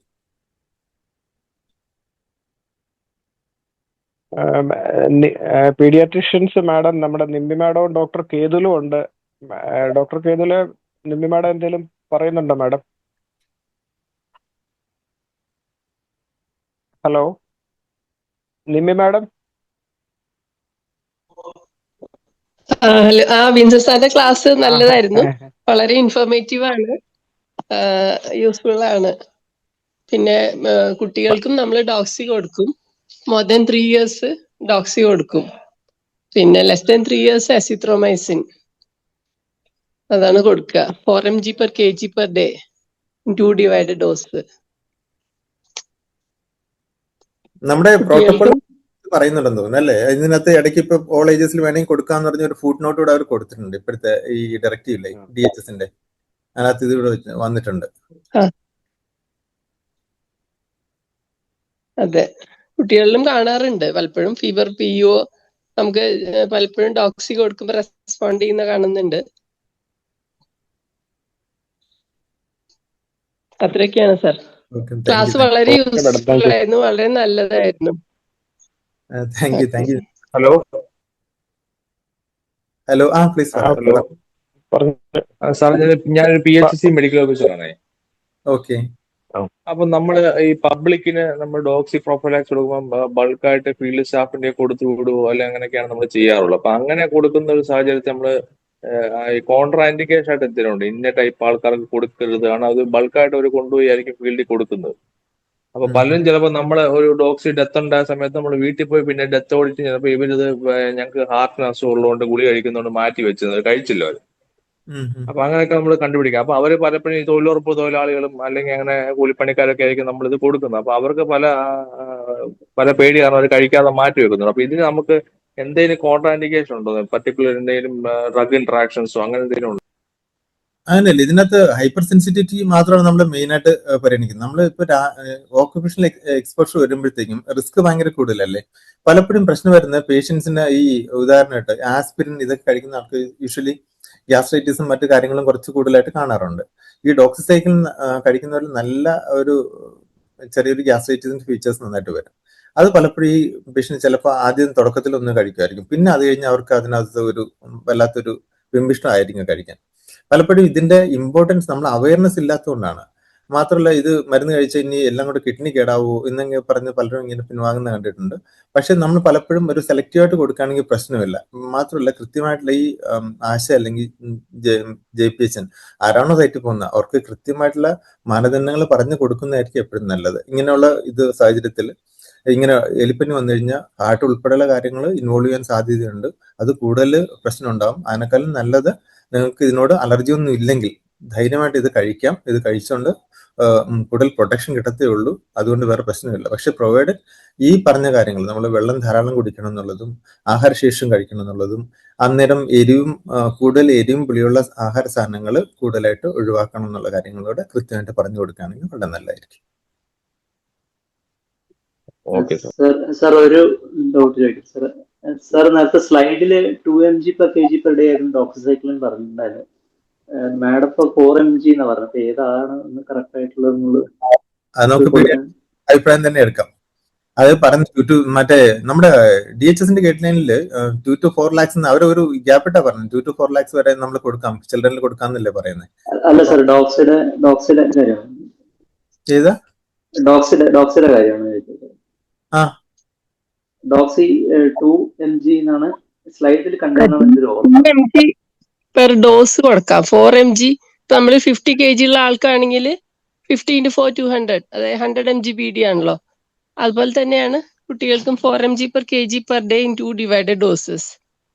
അങ്ങനെയാണ് സ്ലൈഡില് 2 mg എന്ന് കണ്ട പോലെ തോന്നി, അതാണ് എനിക്ക് സംശയമായത്.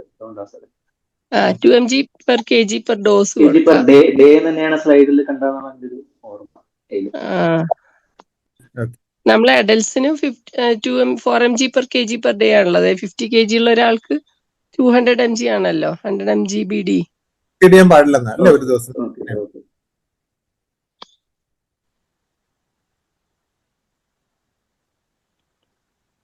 സാർ, ഒരു ചോദ്യം. ഈസ് ഇൻ സപ്പോർട്ടാക്സിൻ given 2 to 3 times per day instead 6 hourly shown in the slide? കൃത്യമായിട്ട് ഇത് ഹാരിസൺ, ഞാൻ ഈ ഡൗട്ട് ഞാൻ നോക്കിയതാണ്. കാരണം ഈ റെഫറൻസ് ഹാരിസൺ നോക്കിയതാണ്. ഹാരിസണിൽ കൃത്യമായിട്ട് പറയുന്നുണ്ട് Q6 hourly തന്നെയാണ് അത് പോകേണ്ടത് ഈ ടാക്സിമിന്റെ കാര്യത്തില്. 22nd എഡിഷൻ ഹാരിസൺ കൃത്യമായിട്ട് പറയുന്നുണ്ട്.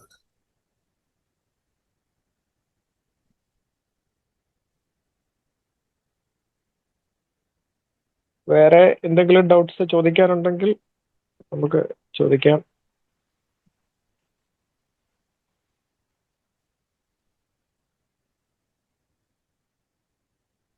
സാർ, വേറെ ബോക്സില് വേറെ കാണുന്നില്ല. എല്ലാവരും ഒരു ഹൈ ഇൻഡെക്സ് ഓഫ് സസ്പീഷൻ വെക്കണം. റെയിനി സീസൺ ആണ്. അപ്പം എയർലി ഇനിഷ്യേഷൻ ഓഫ് ട്രീറ്റ്മെന്റ്, അതാണ് identification of red flag signs. അത് കൺജങ്ക്റ്റിവൽ സഫ്യൂഷൻ എന്താ സാറേ? കൺജങ്ക്റ്റിവൽ സഫ്യൂഷൻ മറക്കരുത്. മറക്കരുത്. ഒരു ഐഡന്റിഫൈ ചെയ്യുക, ഫസ്റ്റ് ഡോസ് ആന്റിബയോട്ടിക് കൊടുക്കുക, റെഫർ ചെയ്യുക. സസ്പീഷൻ ഉള്ളപ്പോൾ എംപെറിക്കലായിട്ട് ട്രീറ്റ് ചെയ്യുന്നതിന് യാതൊരു തെറ്റുമില്ല.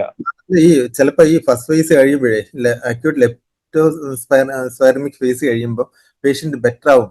അപ്പോഴും നമ്മൾ OPയിൽ വരുന്ന പേഷ്യൻസ് ഒക്കെ ആണെങ്കിൽ ഒരിക്കലും അത് ടേക്കൺ ഫോർ ഗ്രാൻഡഡ് ആയിട്ട് എടുക്കരുത്. അവരോട് അപ്പോഴും നമ്മൾ കോഷ്യസ് ആയിട്ട് തന്നെ പറയണം. അത് പറയാൻ പറ്റില്ല, അടുത്ത ഒരു 48 to 72 hours നമ്മൾ കൂടുതലായിട്ട് ഒബ്സർവ് ചെയ്യണമെന്ന് തന്നെ പറയണം.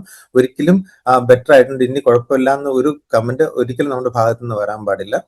എപ്പോഴും ഒരു അറിയാലോ, സെക്കൻഡ് ഫേസിലേക്ക് ആ കോംപ്ലിക്കേഷൻ പോകുന്നതിന് മുമ്പ് പേഷ്യന്റ് നല്ല ബെറ്റർ ആയിട്ട് തോന്നും. അക്കാര്യം കൂടെ എപ്പോഴും മനസ്സിൽ വെക്കണം. നമ്മളാ പിന്നെ മയോകാർഡൈറ്റിസ് ഉണ്ടെങ്കിലും പറഞ്ഞ ഡെത്തും പ്രശ്നങ്ങളും എല്ലാം പറയാം. അതെ, BP എടുക്കുമ്പോൾ 100ൽ താഴെയാണ് സിസ്റ്റോളിക് എങ്കിൽ ഒരു പ്രത്യേകം ഒന്ന് നോട്ട് ചെയ്യണം ആ കാര്യം. Thank you Abhilash for the. സാറേ നമുക്ക് വൈൻഡപ്പ് ചെയ്യാം. സാറിന് താങ്ക് യു പറയാനുണ്ട്. സാറ് ഈ സീസണിന് പറ്റിയ ഇപ്പോഴത്തെ ടൈമിന് പറ്റിയൊരു ടോപ്പിക്കാണ് നമ്മളിപ്പോൾ തീർച്ചയായിട്ടും എടുത്തത്.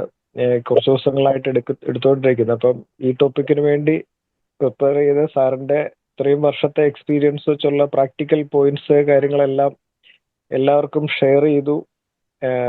സാറ് മറ്റേ ഹൈപ്പോമഗ്നീസീമിയ ഈ പറഞ്ഞ പോലെ വളരെ കാര്യങ്ങളും പ്രാക്ടിക്കലായിട്ട് നമ്മുടെ ലെവലിൽ നിന്ന് നമുക്ക് എന്തൊക്കെ ചെയ്യാമെന്നുള്ളത് സാറ് തീർച്ചയായിട്ടും പറഞ്ഞു തന്നു. അത് എല്ലാവർക്കും ഉപകാരപ്പെടട്ടെ. ഇതിന്റെ റെക്കോർഡിംഗ് അതുപോലെ ബാക്കി PHC താലൂക്ക് ഹോസ്പിറ്റലിലെ ഡോക്ടേഴ്സിനും പ്രയോജനപ്പെടട്ടെ. സാറിന് ഒരു വലിയ നന്ദി അറിയിച്ചു കൊള്ളുന്നു sir. Thank you. Thank you Abhilash. Abhilash നട്ടല് നമ്മുടെ അക്കാഡമിക് സെല്ലിന്റെ പ്രവീണും അഭിലാഷും കൂടെയാണ് മുന്നോട്ട്. ഞാനൊരു അസിസ്റ്റൻസ് തരുന്നതെന്ന് മാത്രമേ ഉള്ളൂ. Thank you Abhilash for. Thank you very much.